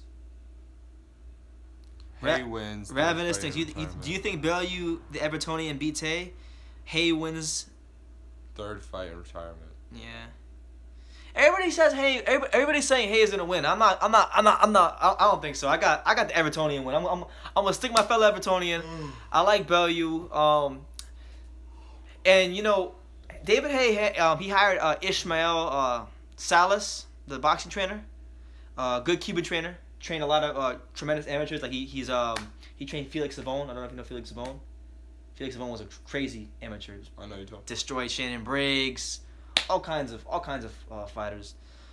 So you know, obviously, he'll have a new voice in his corner. Mm-hmm. But I don't know, man. I just feel like Bellew has. I feel like his style is the right style to beat Hay. You know, Bellew doesn't get enough credit. Like he's not a fast fighter. He's not like He doesn't have crazy foot speed, but he has smart feet. He knows where to be. He knows what position to be in the ring, for the most part. And you gotta really earn your wins against Bellew. You gotta really earn your wins against him. And I don't know, man. Hay just seems like, yeah, Hay seems kind of mentally out of it, man. He's mentally out of it. He hasn't looked right. He hasn't looked completely right at the press conferences from what I've seen. I haven't really seen. Maybe he's more focused. Maybe that's his way of focusing. But I've seen a guy who's distraught, depressed, doesn't believe in himself all the way. That's what's it. That's what it is, man. Now I could see where if the fight is close, they rob Bellew, make a third fight happen, big money fight in the UK. True. But I think Bellew's the better. I think Bellew's the better fighter right now, and I'm picking him to win. So. That's why it's funny Bellew. Yeah. Let's see.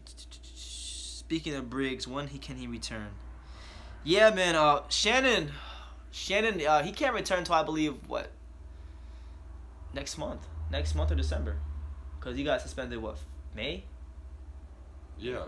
Wait, not like July. July. So it's coming up. It's coming up. Shannon will be back soon, man. I mean, I don't know. Yo, I heard Jesse Vargas and Keith Thurman was being rumored. Yeah, I heard that before Granados took. I'm not gonna say that. I'm not gonna reveal that. I can't say that. You know what I'm gonna say, right? I told you. Okay, I can't. I'm say not it. gonna say it. But Estrada versus Runga Fasai and Roman Gonzalez versus Kelly Fight. Who you got? That's a good one, man. Look, I've always been high on Estrada. I've always been really high on Estrada. I've always thought the world of him. I think if he fights Runga Fasai, I think he beats Runga Fasai. I think he can beat Runga Fasai. Maybe it's just me underestimating Runga Fasai. Maybe I'm not giving him enough credit for him beating Roman Gonzalez, because he beat the crap out of Roman Gonzalez second fight. Can't take nothing away from Runga Fasai. But I just think with Estrada's like counter punching and the way this is style, I think he could do a good job with Runga Fasai. Beat him, get a decision. What do you think? Runga Fasai or Estrada? I haven't really seen much of either fighter yet, so but it's gonna be a good fight. Yeah, good fight. Roman Gonzalez versus Kelly Fight. Who do you got? I mean, I'm biased. Roman Gonzalez, man. And to be honest, to be fair to Kelly Fight, I think I only saw the one Luis Concepcion fight. I haven't really seen enough of his fights to have a real good opinion on him. But was the Concepcion fight like close or? I don't remember. I honestly don't remember that fight that well. Yeah. I think Roman Gonzalez's punch count might be too much. I mean, it could be, man. He has a tremendous work rate. The Kelly fight to me, from little I've seen of Kelly fight, it's the perfect fight for Roman Gonzalez. I think it is. I think it's a fight where he gets the title, gets back into contention. See, like if I'm his manager, right? If I was his manager, go to the EFI fight, roll the dice. If he wins that fight, does what he's supposed to do, gets the title, win that fight, interim tune-up fight, big fight. Like, I wouldn't just go from EFI to a big fight. I would go EFI, tune-up, big fight. What you think? I don't know, man. Like I said, Shakur Stevenson, pound for pound number 1. That's right. I'm joking. Nah, but EFI, I mean, I don't know. I feel like he should actually do a tune-up first, then go for. Go ahead. Go on. No. I feel like he should go for a tune-up first, then EFI, and then just retire. In my opinion, I don't know. Yeah. That's just me though. But yeah, Sean Newton says I think it's a good bounce back for Roman Gonzalez. I was calling for that fight before Runga Fasai, big money. Yeah, I was saying the same thing. I remember when Roman Gonzalez was complaining about not getting a big payday, and I remember making videos about it. And I remember saying that, hey, if Roman Gonzalez wants to make money, they should get in contact with Eddie Hearn, fight Kelly Fight on the Anthony Joshua undercard, and he'll get his money. So I remember saying that as well. Yeah, I agree. Roman Gonzalez is not the kind of fighter that can get excited for a tune-up fight, which is why I like him. It's kind of weird because, you see a lot of these guys love tune-up fights. Like, yo, I want to get a tune-up fight. I gotta get me a tune-up fight. Hey, bro. My pinky toe hurts. I've been out of the. I need a good old little tune-up fight. I need a tune-up fight. Yeah, so, I kind of like that he has that mentality, but, I don't know, man. Whatever happens, man, I don't want to see Roman Gonzalez get a third loss. It's bad enough that he has 2. It's bad enough that he had 1, even though it was robbery. Yeah. Ever since he lost the rematch, it's just kind of frustrating how everybody just kind of turned on him. Not everybody, but like people have taken they use it as ammunition. Don Flamenco says, I'm done. Hey, shout out to Don. You have a good night. Thank you for... I thank you as always, man. Thank you. Yo, nice talking to you, bro. Spence signing with Golden Boy and Heyman giving him 3.5 for anyone. Let's see. Did he sign with Golden Boy? Spence didn't sign with Golden Boy. Are you asking me, should he sign with Golden Boy? Because I don't remember him saying he was going to sign with Golden Boy. I know that De La Hoya made him an offer to fight Cotto. Oh, see, yeah, offered. Yeah, because that's what that's what wound up happening to Mikey Garcia as well. And Mikey Garcia turned it down. I mean, yeah, he should take that. I think if they're offering him that and they're gonna give him paid and they're gonna, you know, it would make sense, man. I think it'd make sense because then if you're able to build up a guy like Errol Spence, as De La Hoya has expressed an interest in promoting him, then you could actually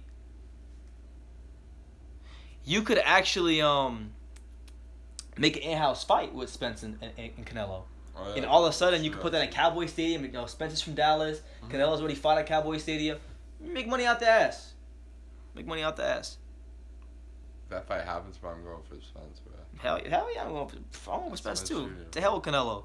Exactly. Last question, guys. Do you think Charlo Jermell has overrated experience? I think Lubin will box circles around Charlo. Jackson outboxed Charlo does. Yes, absolutely, yeah. Absolutely. I think his experience is overrated. I think Erickson Lubin is one of the most talented amateurs to come out the U.S. boxing, amateur boxing program in a while. I think Lubin has a complete fight game. I think that this Charlo doesn't quite have the power to keep Lubin off of him long enough, and despite his lack of big fight experience, I think Charlo also has a lack of big fight experience. And the fact that a guy like John Jackson, who was not good boxing on the back foot, got on his back foot and had as much success as he did against him, you know, why not pick Lubin? Why can't you pick Lubin? You know. Exactly. And that's what it is, Ray. So I hope I answered your question. Sean says, I think Spence should have taken the fight. Cotto is a huge fight. He doesn't have to leave Heyman. Yup, Spence versus Canelo 2 down the road. It's huge, exactly. Yeah, he should have taken the Cotto fight because, I mean, he'd beat Cotto. I mean, I think we all know he'd beat Cotto right now. Cotto's 36. He'd probably outweigh Cotto by, what, like 25 to 30 pounds on fight night. It's a fight he would win. And, you know, he had the big Puerto Rican fan base to watch him. And he become a star the same way, not to the same extent, but kind of how Jeff Horn beat Pacquiao and now he's relevant. You know, Spence beat Cotto, he's relevant. So, yeah, he should have taken that fight. Do you think Chris Eubank Jr. will beat Spence at middleweight? I mean 168, or if they fight at catchweight? Because he'd have to come down and wait. To answer your question, looking at both of their styles, I don't know. That's tough to say because I mean I'm a fan of both of them. I think they're both tremendous fighters. I'm not sure. I would definitely go with I'll go with Spence, man. I'm a big advocate of body punching. I'm a big advocate of just cutting the ring off, and I think Spence does it pretty well. He showed me something that Cowboy fight. Oh yeah, true. But yeah, man, it's what 2:05 here on the East Coast, in South Florida. Ray Valero, shout out to you, man. Thank you for coming on, man. Appreciate you. I'm gonna do this more often. Yo, this is dope. This is dope as hell on iPhone, bro. Yo, I should get an iPhone, bro. Everybody keeps saying, bro, you should get an iPhone. I probably should get an iPhone. Shit is dope. Yeah, bro. It's really, really dope. It's really nice too, bro. Let's see, but yeah, Canelo Spence, Cowboy Stadium, 2020, massive fight. Why not make it happen? It'd be huge. You look like you're falling asleep over there. You need to go to sleep, bro? You need to go to sleep? I'm good, bro. You good? What else you want to talk about? Yeah, I was gonna talk about I saw the we already talked about that. Talked about that. Other fight do we have coming up? It's 10. Alright, so Sean Newton asked a question. You want to answer it? That's a question I think you like it. He asked, Sean Newton asked, who will win the World Boxing Super Series at 168 and Cruiserweight? Who do you have? 160. So you give your pick. You give your picks and you tell them why, and I'll give you my picks and I'll tell you why. You know, man. For 168, I'm stuck between either Caleb Smith or Eubank Jr. Yeah. For cruiserweight,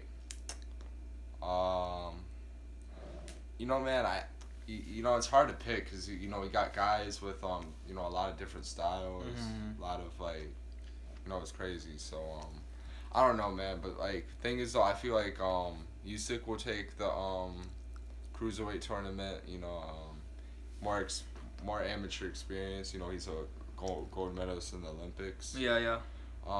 You know, Dorticos. You know, Dorticos. You know, he has good power and stuff too. I'm actually choosing him. But I'm going like, you know, as in who I think is going to the finals. So Dorticos, you know, he has good punching power, but who has he knocked out? Yeah, yeah. And, Kudryashov? Yeah, but like you know, he has one decision win, and guess who it is? Edison Miranda. Oh damn. Hey, Edison Miranda, Andre Ward 2/6. Yeah, bro, and you know, in his knockout power, I mean, I'm not saying his knockout power is a little suspect to me because, you know, he couldn't knock out Edison Miranda or something that Lucien Butte or, you know, all those other guys done. No, yeah. But yeah, I don't know, man, but I got Usyk winning the cruiserweight tournament. Okay. And for the super middleweight tournament, I guess I'll just pick Eubank Jr., man. Like I believe he's more skilled than Caleb Smith. You know, more faster and stuff. I'm not saying speed win fights, but I don't know. I just got Eubank Jr. Okay, all right. Well, for me personally, I'm gonna make it simple. I think Usyk is gonna win just because I think he's the best fighter, hands down. I mean, right now you have what? You have Dorticos. Who's left? Dorticos. You got Gassiev, Ledargic. And yeah, Maris Briedis. So I mean, those are all formidable opponents. I think they definitely are. For me with Usyk, I think his whole fight game is just complete. Outside, inside, footwork, everything is complete. I think any type of fight that he gets into, whether it's a dog fight, whether it's a chess match, I just favor him in every situation. I think he's that good. All right, so Usyk to me is gonna win the cruiserweight tournament. I think that's pretty much the popular pick. Let's go Usyk. For 168, I think this is where it gets more interesting. My pick was Caleb Smith. I'm sticking with Caleb Smith because look, I like Caleb Smith. I like his composure. I like his jab. I like his reach. I like the fact that he's a good combination puncher. I think Chris Eubank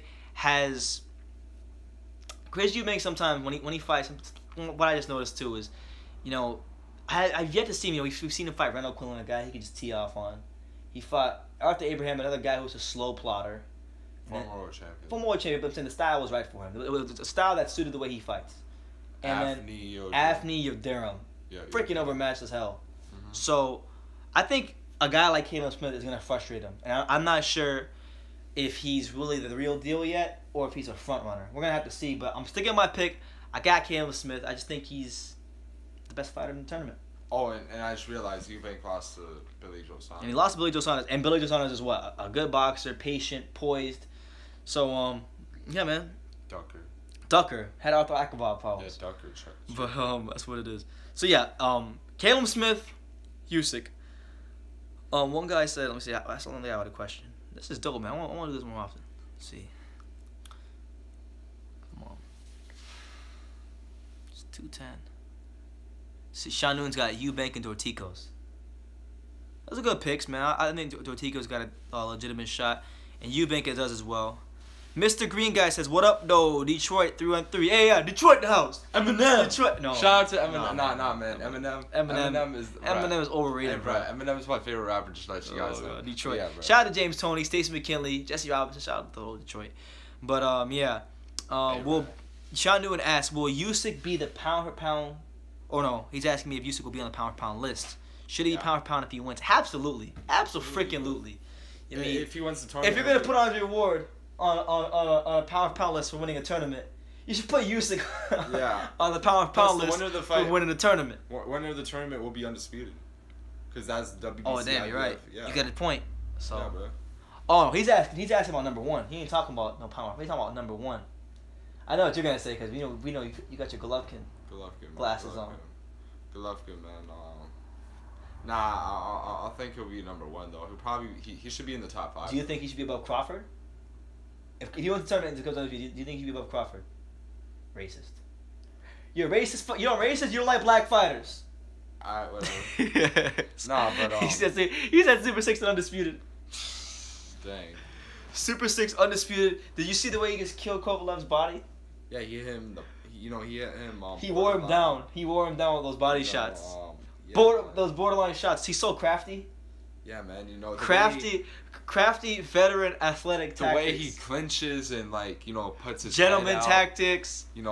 Elbows. Yo, shout out to Andre Ward, man. Shout out to Andre Ward. Thank God his ass is gone. Yeah, bro. Oh man, but man, I think boxing is way more exciting. A lot of people say. I remember it was funny because I remember on Instagram and I saw it where it's like Andre Ward retires on top. Andre Ward, we're gonna miss him. Boxing won't be the same. I'm like, you're damn right, it won't be the same. It's gonna be more exciting. Bro, I remember I was on my phone, bro, and then I was actually watching ESPN First Take, and it was actually reported that Andre Ward was signed. I was like, oh. I remember I woke up that day because I remember this is around the time when I was when I kind of took when I left YouTube, and I remember I was around there was a specific day when Andre Ward had retired.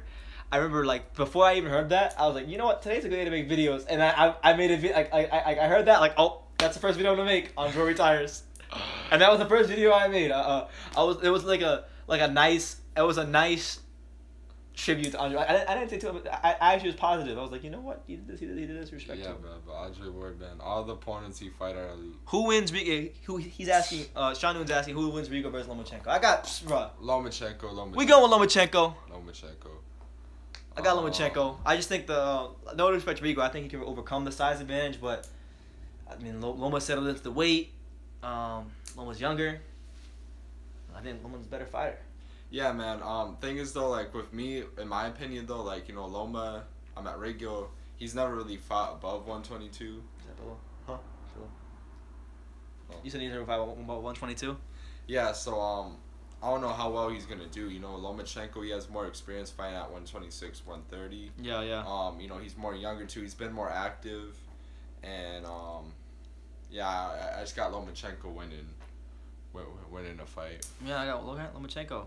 Yeah, Lomachenko. Let's see, Mr. Green Guy. Shout out to Mr. Green Guy. He asks, I got here a little late. What are your guys' picks tomorrow for the fight? He said he has Lubin, he has Trout, and he has Lara. So I'll go first. I'll tell him first. So Mr. Green Guy. Yo, I got the same picks. He got the same picks. Our picks are off because I'm not picking Trout. I'm picking Hurd. I think Jared Hurd's gonna win. We'll start with Lubin Charlo fight. Lubin, to me, I think his overall fight game, outside, inside, footwork is just better than what Charlo's going to bring to the table. I think Charlo's experience is being a little bit overrated just because he has a last name Charlo. I think because his last name Charlo, people are overrating his experience. Okay, John Jackson was a good win, even though he got outboxed by a guy who's not a boxer. Who else am I missing? Vance Monterostan. Okay. Charles Hatley. These are. I mean, he hasn't beaten world beaters. Okay. I think Lubin's really the first true test for him. Like the first real. I don't want to say that because he fought. Was it him who fought Monterostan or Jermell? It was Jermell that fight. I thought Vance beat Jermell. So, yeah, man. I mean, I just think Lubin's a better fighter. Trout Hurd is the most interesting one for me. I think it's the hardest one to pick because Trout has the ring savvy. He has the IQ. He has everything it takes to beat Jared Hurd. And conventional wisdom says he should beat Jared Hurd. Jared Hurd struggled with Tony Harrison. But ironically, the reason I'm picking Jared Hurd is because I think, and this comes back to not so much experience, but quality of experience, okay? I think people don't talk about this aspect of experience. It's always, he got more experience, but it's the quality of your experience. It's did you fight guys in different styles? Did you really have to go test yourself in different ways? I think Jared Hurd's quality of experience, all right? Frank Galarza, tough, rugged fighter. Oscar Molina, not natural fighter, Jojo Dan. Still skilled. Jojo Dan, overmatched fighter. Tony Harrison, a guy who was accustomed to the weight, once highly touted prospect, athletic fighter, gave him some problems, but he still overcame and he won. So, with that being said, I think his quality of experience is what he needs. I think he's a little stronger than Trout. I think he's Trout's gonna feel his power tomorrow. I think he's gonna stop Trout. I got him winning. So I mean, I don't know if he'll stop Trout though. I think the only way he's gonna beat Trout is by stopping him. I don't. Trout's never been stopped before though. It's happening. We'll see, bro. It's happening, bro. Jerry Hurd, bro. I mean, look, he took all those hard shots from Jermell Charlo. He took all those. That's my hard point. shots. That's my point. He's taking all those shots from Jermell Charlo. He's taking all those hard shots in his career. Mm-hmm. It's like when there's a big brick of ice and you start chipping away at it. Eventually, that ice is gonna break. True. It's gonna break tomorrow, or I should say later on today. When Trout Hurd touches that boy. Yeah, man. And then for Lar Garcia, I don't know anything about. I'll be honest with you. I don't know a damn thing about Lar Garcia. I know one time I tried adding him on Facebook and he hasn't accepted my friend request. Damn. And I know he only has 9 knockouts, 20 fights. And I know that Lara, he's not known as a big puncher, but Lara is someone that if you're in front of him and you get to exchange with him, he can't hurt you. He has to kind of probably make you have to respect him. And I was actually watching Taro Garcia's last fight against what's his name? I forgot, but it was on the undercard of Robert Easter and Luis Cruz. Yeah. And he was struggling with the guy he was fighting was like a C-class fighter, and he sort of struggled with him. So it's like. Yeah. Another guy just came in that he's asking as well, Lubin or Jermell. I got Lubin. Who you got? Lubin? He's got Lubin. I got Lubin. And I got Erickson Lubin, man. I just think, like I said, to tell you, Kenneth, I just think Lubin's the overall better fighter. I think Jermall's experience is vastly overrated. I think he has experience, yes, true, more experience, but overrated experience. I don't think he has the tools. I think he's too much of a finesse fighter for Erickson Lubin, and he's going to be able to withstand the power, get inside, stick on the outside, work his way inside, and just pretty much do what he wants. I think it'll be that type of fight tomorrow. A classic fight. I think there's going to be some very competitive rounds, but I see as the fight progresses, Lubin separating himself. So we'll see what happens, man. But yo, man, let me ask you a question. Why are the Charlos so angry? Have you figured that out? Have you figured that one out yet? Why are the Charlos always so angry about everything? I've watched a bunch of the like fight week interviews, like whenever they fight, whether it's Jermell, Jamal. These dudes is always angry. They're never happy. Like somebody needs to take these dudes to McDonald's and get them a milkshake or something. Anger management classes, man. Something, man. Lions only. Lions only. Wait. What is Jamal? The funniest video was when Demetrius Andrade was standing there, and then like Jamal was like, "You need some money? You need some money?" And I want to fight. And then Demetrius was like, "Oh, well, make the fight then." And he's like, "Yo, why are you looking at me like that?" And then he's like, "Cause I'm a savage." Damn. Because I'm a savage. I'm like, bro, Jamal. Sometimes these dudes are clowns. I remember like they didn't want to shake what's his name's hand. Julian Williams was there after the fight. They didn't want to show that fighter's respect after the fight. So they showed respect afterwards, but yeah. Yeah. Who else was it? What else happened? Oh yeah, Jamal. Jamal said he was moving up to 160. He's gonna beat Golovkin's ass, and then after the fight, I think it was a Trout fight. He fought Trout, right? Yeah. After the Trout fight, he was like, you know what? I'm standing 154 to defend my title. I changed my mind. So from that day, we just call him Jermell. I changed my mind, Charlo. But now I don't call him that as much because he's at 160 now. Nah, and like Jermell, he got into a fight with Charles Hatley after the Charlo and Trout fight. Remember? Yeah, remember? Yeah. He was trying to jump in the ring. Yeah, he jumped in the ring. Shout out to Don King. Yeah, only in America. One of the last Don King fighters. Only in America. Yeah, man. Only in America. Wait, Charles Hatley's a Don King fighter? He is a Don King fighter, yeah. I didn't know that. See, the Don King fighters now what? Amir Mom, Trevor Bryan, Rain Stavern, Charles Hatley. Huh? Is it Eric Molina? Yeah, Eric Molina's a Don King fighter. I forget he's a Don King fighter, yeah. Vance Martirosa? Vance Martirosa. Yeah, who else? You said Trevor Bryan. Wait, is Guillermo Jones? Yeah, Guillermo Jones, I believe, is a Don King fighter. Guillermo Jones. Dang, I can't. Yo, shout out to my boy. Even though it's like late as hell, I'm like gonna go to sleep soon because I gotta be up early. Shout out to my boy Stacey McKinley, man. That's my guy. I love Stacey McKinley. Underrated trainer. Great stories. Man, I gotta tell the best stories, man. Yeah, man. He's got stories for days. You gotta talk to him one of these days. I know, man. I know. Yeah, but there's 5 people in here. Let me know. I'm gonna give it about 15 more minutes, man, before I go to sleep. Is there anything you guys want to talk about? Prospect talk, boxing history talk. Who knows, man? What do you guys want to talk about? Should we talk about the best cruiserweights of all time? You can. I'm not really a big fan of cruiserweights like that. Nah, never mind. Who do you guys think is the most underrated fighter in boxing history? Most underrated fighter in boxing history. Who is it? Pernell Whitaker? You think Pernell Whitaker? Think so? Nah, I don't know. Nah, I mean, when it comes to like all-time greats, people don't really. I mean, like, people don't really mention Pernell Whitaker. They always mention like Roberto Duran, Sugar Ray Leonard, all those guys. What about how about Michael Nunn, bro? Michael Nunn. Nobody talks about Michael Nunn, bro. Michael Nunn was whooping everybody's ass in the middleweight division. Marlon Starling, he beat Marlon Starling. Freaking Frank Tate, everybody. Oh yeah, true. Yeah. Darius. What? You have this guy named Darius Michaelcheski who has the most light heavyweight title defenses. Yeah. You also got You know what's crazy, bro? I actually think James Toney's underrated. He actually is. I think he is. Like, to be honest, bro, like, you can't name. I don't think you can name 30 fighters who are more talented than James Toney. Yeah. You can't name.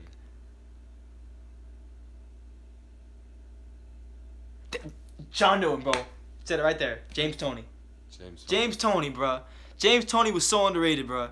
And and he did so much in his career. Like, I mean, just a great fighter. The counter punching, the sharp shooting, everything he did in the ring was just so amazing. And he beat this dude. He beat Michael Nunn. He didn't just beat Michael Nunn. He beat Michael Nunn when Michael Nunn was whooping everybody's ass. In front of his hometown. In front of his hometown. Dude, whoop Michael Nunn. Won the heavyweight, he beat nobody, beat John Ruiz, but won the heavyweight, won a world title. We beat John Ruiz, right? Is that who he beat? He was a world champion, right? He never won a world title? Not a heavyweight, he won a world title at cruiserweight.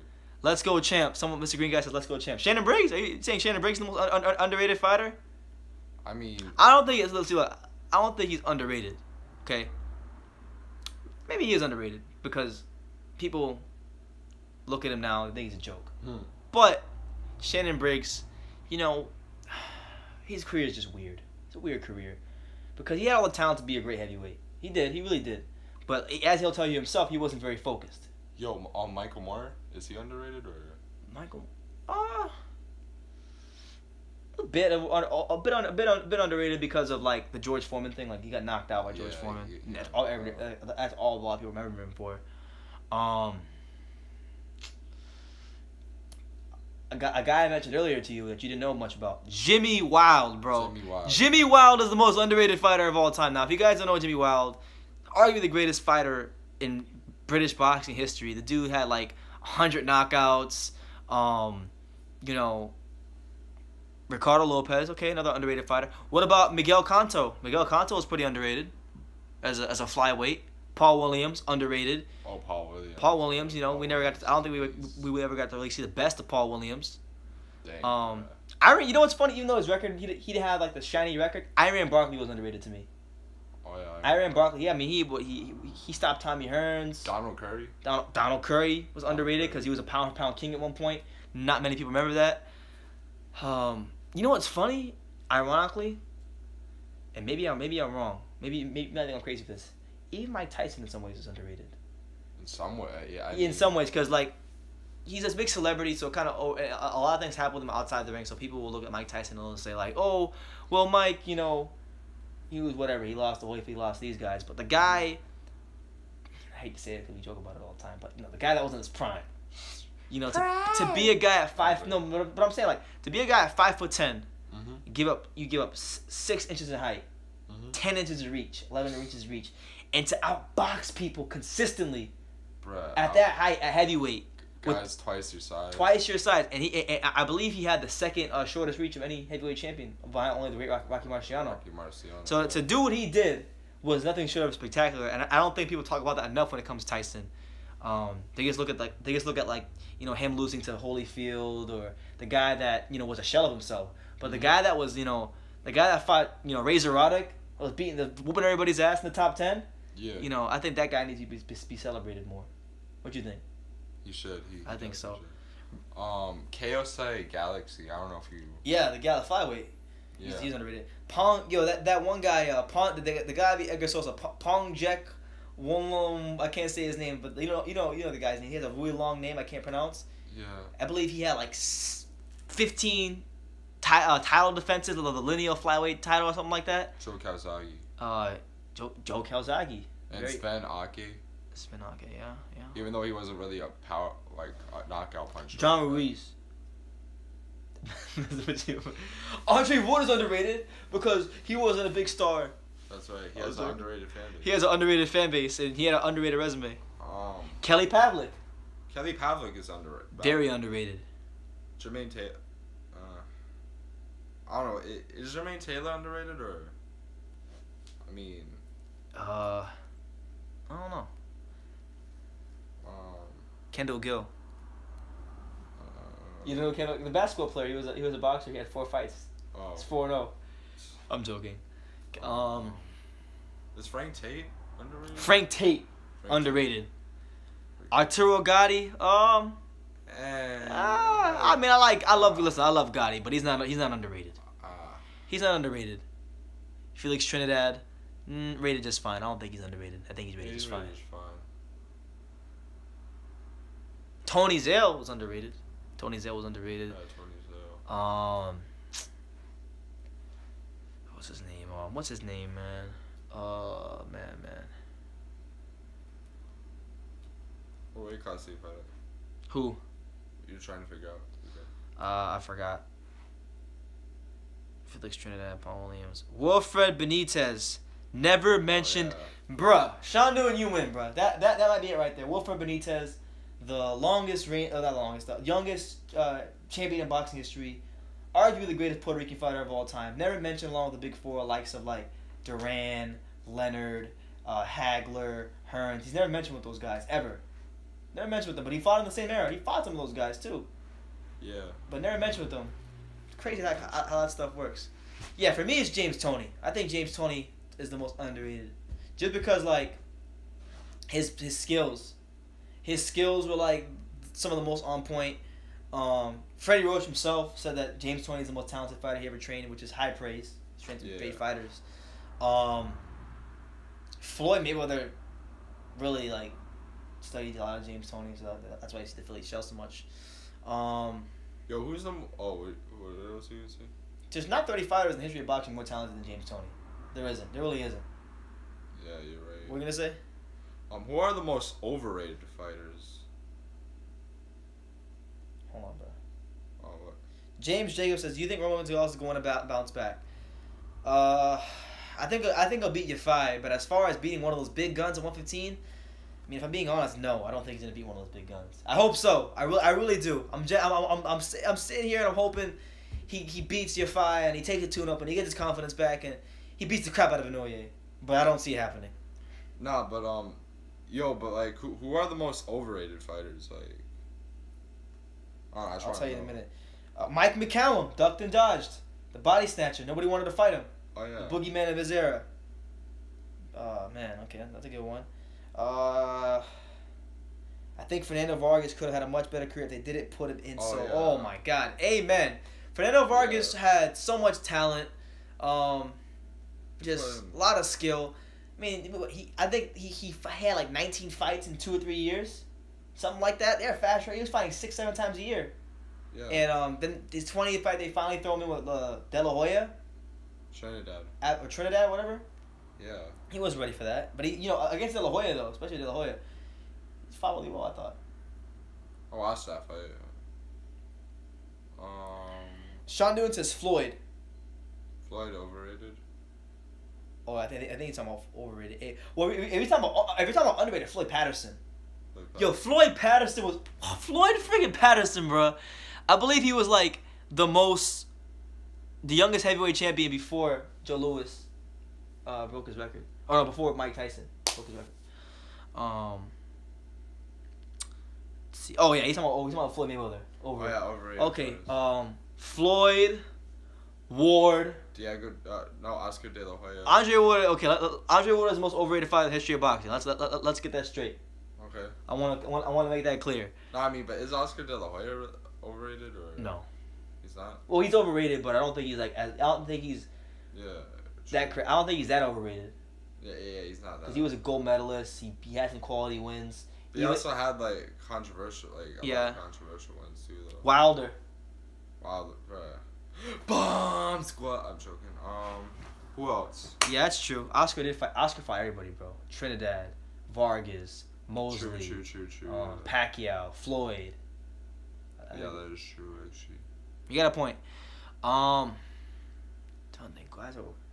Ricky Hatton. Ricky Hatton? No, not Ricky Hatton. Actually, I don't know. Ricky Hatton wasn't overrated. I don't think he was. There was someone else who I'm trying to think. Overrated fighters, man. There's a lot. You know, unfortunately, I'm gonna admit it, man. I love Kell Brook, but Kell was overrated. I overrated the hell out of Kell Brook. Yeah, bro. Froch. Cough. He said Froch is overrated. Froch. What about Kessler? You know, Andre Ward fans overrate him because of the whole. Well, yeah, Andre Ward fans overrate everybody on his resume. Do you think Roy Jones is overrated? I don't think he's overrated. Hell no. You know what? I've actually had people say Cotto is overrated. Yeah, I can see why they say that too. Because I mean, like, but what are his best wins? See, Sean says Roy's underrated. Roy Jones is underrated. Oh no. Well, you know, let me ask you why. Sean, why do you think Roy was underrated? I think he's rated just fine, actually. I don't know. I think. See, look, honestly, I think Bernard Hopkins is underrated. Well, I mean, actually, I don't know. I mean, Hopkins. I mean, like he gets his respect. He is underrated, but I don't know. To me, he's underrated, but at the same time, he's rated fine too. Though I don't know that. That's just me though. You know who I think is underrated? Who? Eric Morales. Underrated. Underrated, yeah. What time overrated? I actually think Eric Morales is underrated. He's the first Mexican fighter to hold. Like when I always hear Mexican fighters, I hear people name like 5 or 6 Mexican fighters before they name Morales. For 4, 5, 6, and to me, like Morales had some of the best boxing ability of any Mexican fighter. I would say behind Salvador Sanchez and maybe De La Hoya at times. You know, I put him over De La Hoya boxing, but pure boxing ability, technical ability. I think he was underrated. I don't think he got the credit he deserved. I think he's the credit deserved as far as being a great fighter, but I don't think people really understood how great Morales was. And you know, shout out to my boy Sean Tatel. You know, shout out to my boy Sean Tatel. That's his favorite fighter. And he really like put me on Morales. So because I knew he was a great fighter, but like when I sat down, and I studied more tape on Morales. I'm like, man, he really was better than advertised. Yo, is Leo Santa Cruz overrated? Hell yeah, he's overrated. Oh yeah. Hell yeah. Leo's overrated as hell. You know, I want to do this for the fans. The fans. Granado's underrated. The fans want this fight. Right. The fans. He does everything for DSG overrated, bro. Hell yeah. You know what? Shout out to my boy Paul. He overrated as hell. But bro, he beat Eric Morales. I don't give a damn what he did. That was Maria Silveira, Rod Stalker. That was freaking 5 million years ago. Lucas Matisse. Nah, is Lucas Matisse overrated? Yeah, that is true. Sean Tatel talking about Roy Jones Jr. People forget what he did. He won a heavyweight title. He beat James Toney. He beat Bernard Hopkins. Was pound for pound #1, running away with it. Exactly. Absolutely. Yeah, he's rated fine. Rated just fine, bro. Yeah, GGG broke Brook. He'll never be the same. Exactly.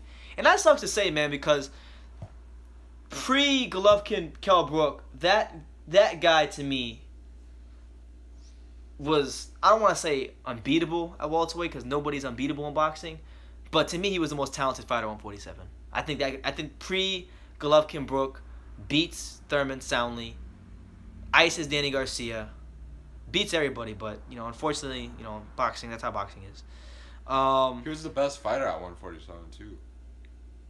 Sean Newton says that Leo is actually underrated. Oh yeah. Because you know he had the Frampton fight, the rematch, came back, outboxed him. Yeah. I don't think he's underrated. My thing with Leo is like, okay, the Carl Frampton rematch. The Carl Frampton fight. I give him so much credit for that because I thought Frampton was gonna beat him. He adjusted really well. He finally fought like I've wanted to see him fight for years, where he uses that reach, and he beat him soundly in that fight in the rematch. I thought he won pretty decisively. I don't think it's a bad thing that he's not mentioned in time for pound because his body of work to me, it's not extensive enough. He only has 2 quality wins on his resume, and everything else is straight cherry picks. Yeah, and he's fighting another. I don't know. Not fighting another. But see, then the argument you can make is like, there's guys who are on the pound list who have done less. Like you look at Earl Spence, his only quality win is really Kell Brook. Be it, it's Kell Brook. Chris O'Cheary. I'm joking. No, but Leo Santa Cruz, he beat other road let me ask you this: Do you think?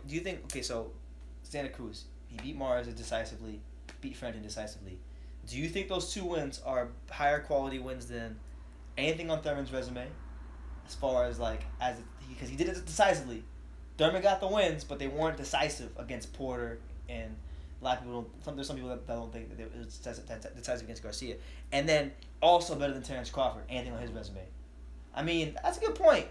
That's a good point. You got to consider that. As much as I don't like Leo, that's a good point. I never really thought of it like that. Which is, I probably should have thought of it that way. But it is. It's true. Maybe he doesn't look as sensational in the ring because he's fighting tough opposition. Mm-hmm. But he outboxed Frampton, undefeated fighter of the year. He did. And me and you watched Mars together. Me and you were both picking Mars to win. Well, I picked Mars to win. I didn't really know them yet. Yeah, you know them yet. I picked Mars to win that fight. I thought Mars was gonna beat him, and he went in there, and I think I didn't give Mars more than 2-3 rounds. So, bro, Mars was. Maybe Sean Newton's right. Mars was an idiot. Hey, you know what thing's underrated? Who? Tony. People might think I'm crazy. I think Tony Bellew is underrated. Yeah. Man. I really think he's underrated. No, but back to the Mars and Santa Cruz fight. Bro, Mars was a dumbass in that fight. Like, you hear what I said? What? No, he was a dumbass in that fight because he gave out all his energy in the first 2 rounds. Yeah, he shot his load off in the first round. Yeah, he said, Sean Newton said, Porter and Garcia aren't better than Frampton and Mars. No, we're not saying that. We're not. What we're saying is the quality of the wins. The quality of the wins. The way he beat Frampton and Mars is much better than Porter and Garcia. Than the way Thurman beat Porter and Garcia. Because I thought Porter beat Thurman. I thought he beat him. I thought he whooped his ass. Honestly. Yeah, man. Rigo or Loma? Kenneth Nuno asks. Rigo or Loma? I got Loma. He got Loma. Loma.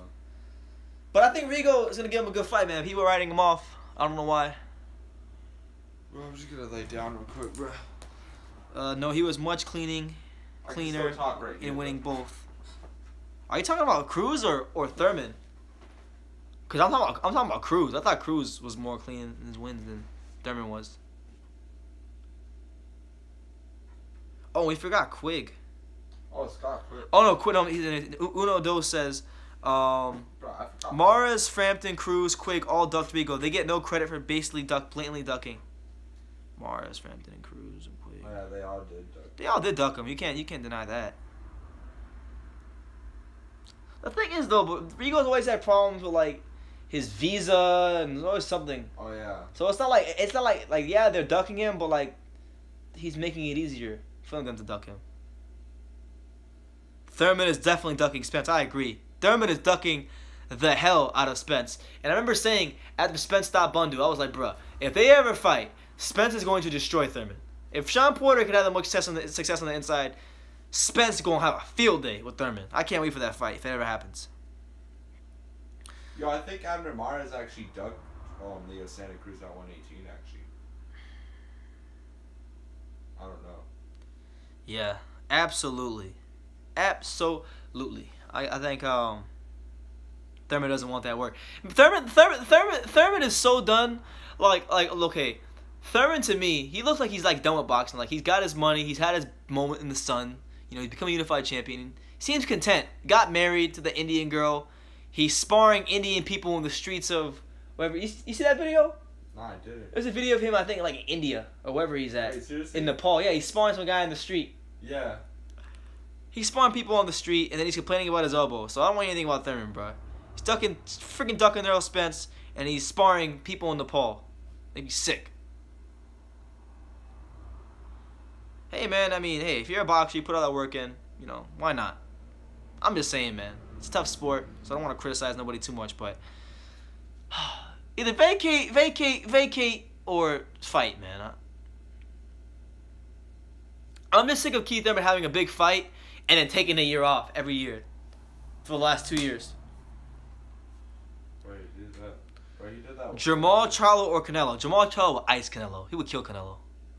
I think Jermell Charlo would destroy Canelo. I think his reach is too much, boxing ability is too much, power is too much, athleticism is too much. Canelo don't want those problems. I don't want. Nah, Sean, I disagree. I think Charlo would ice Canelo. I think he beats him. Maybe, I don't know. I don't know. I don't see it like. I don't know, man. Charlo has never been in it with anyone close. Yeah, it's true, but I mean, in all fairness, when Canelo fought Golovkin, Golovkin really didn't have a lot of steam on his jab at all. Like Golovkin, that was not even close to anywhere near the best version of Golovkin, and Golovkin was having success with the jab. Charlo's jab is piston-like. He'd be snapping Canelo's head back, and you would just see it pretty much, in my opinion, you probably see a continuation of like what Canelo did in the Golovkin fight, which is like just circle the ring, slip some shots, look for one big shot, and that's really it. Absolutely, it's a freaking shotgun. I mean, and not even just that. Charlo doesn't get credit for his boxing IQ. He's a smart fighter. He's a smart fighter. Like, he was fighting Julian Williams. Julian Williams was boxing his freaking ears off for the most part. Julian Williams was having a lot of success. He was beginning to pick up the steam as the rounds went on. And this dude counters Julian Williams with a counter uppercut and just stops him. High quality. High freaking quality. He also dropped him in the second round, too. He did. He dropped him twice. I mean... Yeah.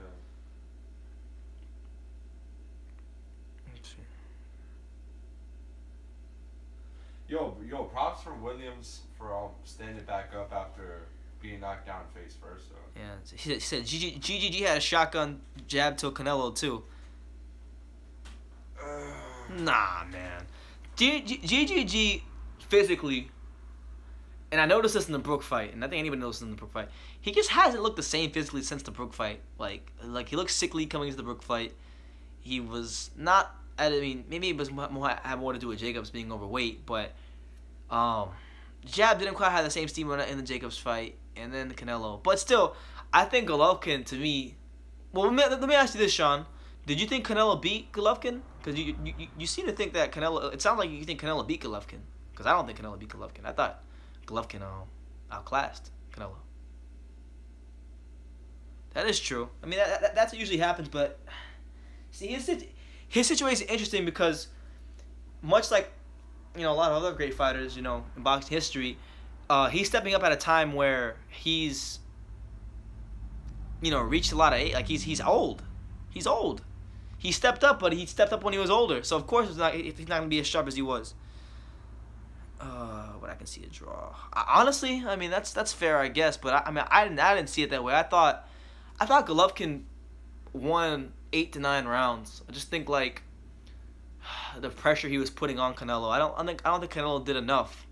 I don't think Canelo did enough from an offensive standpoint to earn a decision or a draw. I don't. I think defensively he was sound. I think he did a good job with neutralizing Golovkin in many ways. But Golovkin's a pressure. The way he was able to cut the ring off, the way he was able to control Canelo with a jab. Didn't land as many big shots as you'd expect. But his pressure, his work rate, his ability to press the action and not get hit showed good defensive skill as well. My opinion, I thought he was just as defensively sound, if not more sound, than Canelo. I thought he won. I thought the pressure was too much for Canelo to handle, and it showed. Sean thought Canelo looked great. Okay, that's fine. That's fair. I think he looked great defensively. I think offensively, like, again, fighting in spurts is his issue. It's been his issue for years. And that's what it is, man. Yeah, Brook exposed... Hey, Kell Brook exposed GGG. And Brook... and GGG broke Brook's mental game. That's what it is. Damn. Exposed, bruh. Exposed them. Like a stripper in Miami. Exposed them. No comment. Damn.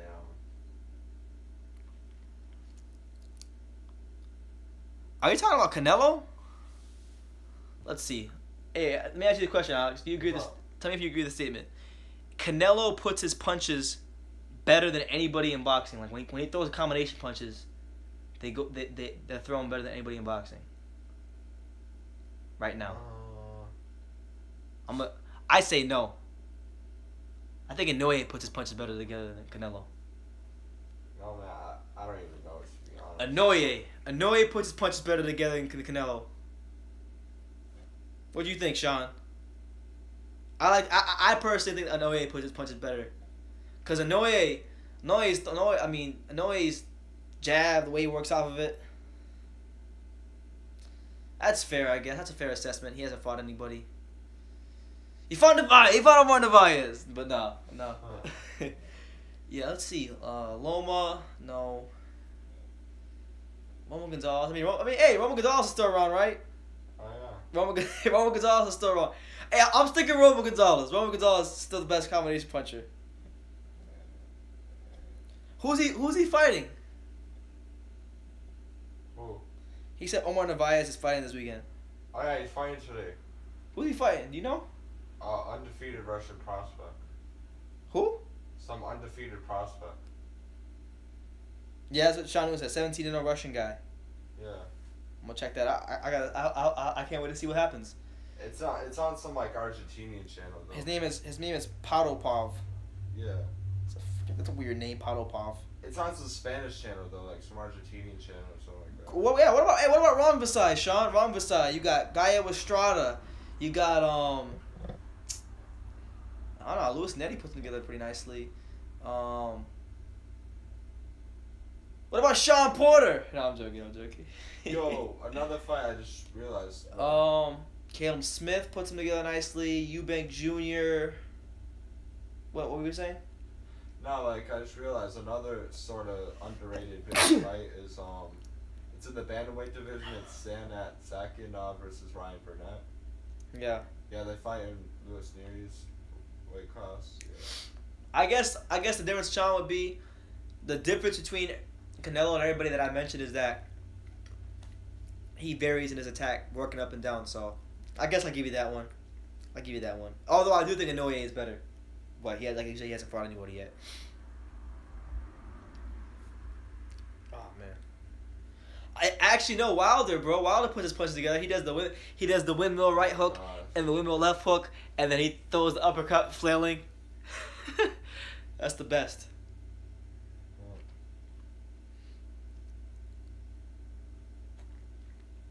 Kenneth says who? Oh, Kenneth is saying who wins between Gaia Estrada or Ron Vasai.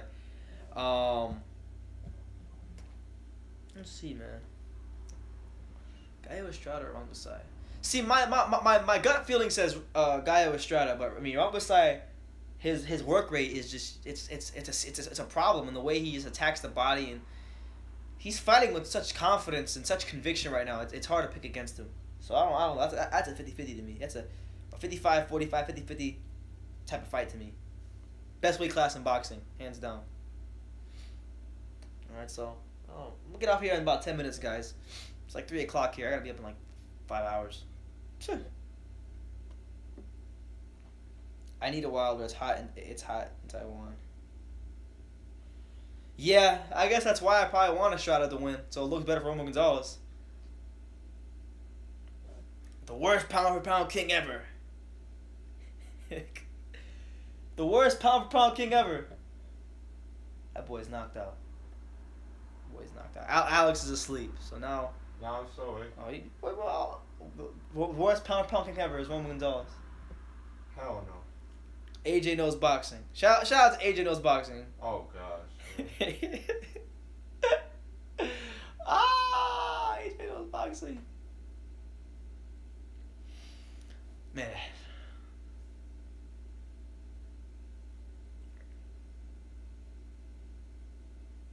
This is mad random, but I love Josh Kelly. I think he's a good prospect. I like Josh Kelly. Shout out to Josh Kelly. You guys have any of you seen Josh Kelly fight? I like Josh Kelly. I like his style. Oh yeah. Even though he's fought absolutely nobody yet, and and anything you say about him will be like, just like jumping the gun. But I like Josh Kelly. What any of you guys seen Josh Kelly or any of these like Eddie Hearn prospects like Lawrence Okoli, Daniel Dubois? Missing anybody?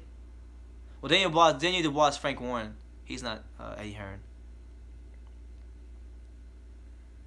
Katie Taylor, the GOAT.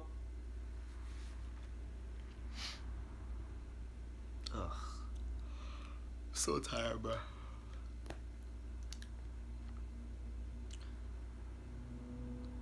Yes, yeah, he has looked great. I mean, I like his style. I mean, it's real like eye catching.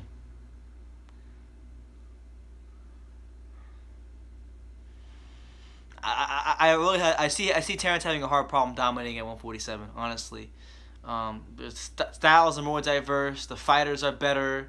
I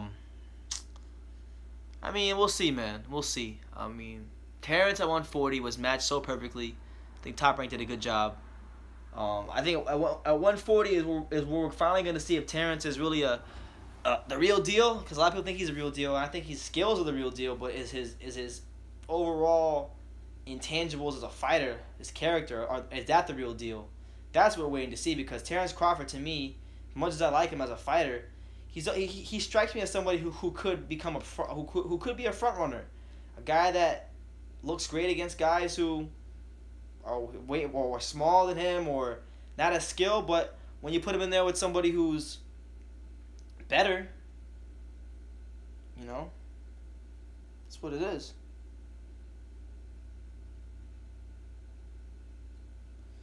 All right, Mr. Green Guy, shout out to you. Thank you for watching me. I'm gonna be out of here soon too. I'm getting a little tired. He said Arum is not gonna let Horn fight nobody. Nah, I think Arum's gonna let Crawford fight Horn. Why not?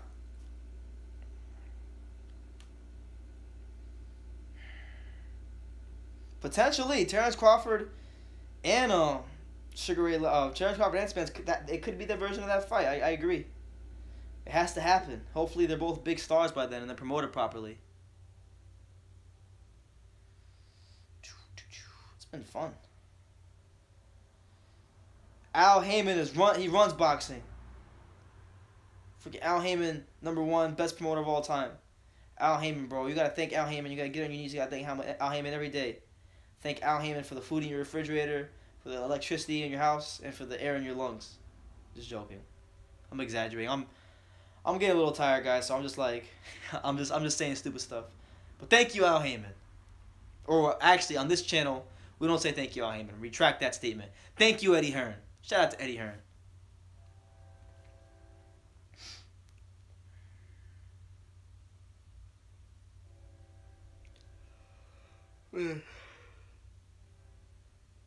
So yeah, man, I'm looking forward to these fights later on today. I got a long ass day ahead of me. Long day. But we decided to come talk to the thousands or the six. All right, Sean, good talking to you, man. Best of luck to Liverpool on turning it around. Jurgen Klopp. Hopefully Everton gets it together. Liverpool gets it together, and the Premier League can be a little more exciting at the top. Shout out, Sean. Take care.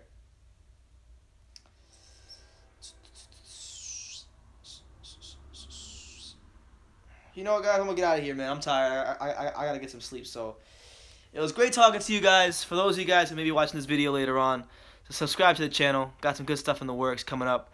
But your boy's gotta get some sleep. You gotta peace, Kenneth. Boy's gotta get some sleep. Got a long day ahead of himself. Got people I gotta see in the morning, and that's what it is. To answer your question real quick before I leave, uno dos. No, not yet. You gotta earn a spot. So leave your comments down below, subscribe, and you can love me or you can hate me, but I'm just a kid from Daniel. So until next time, take care, guys. Finish.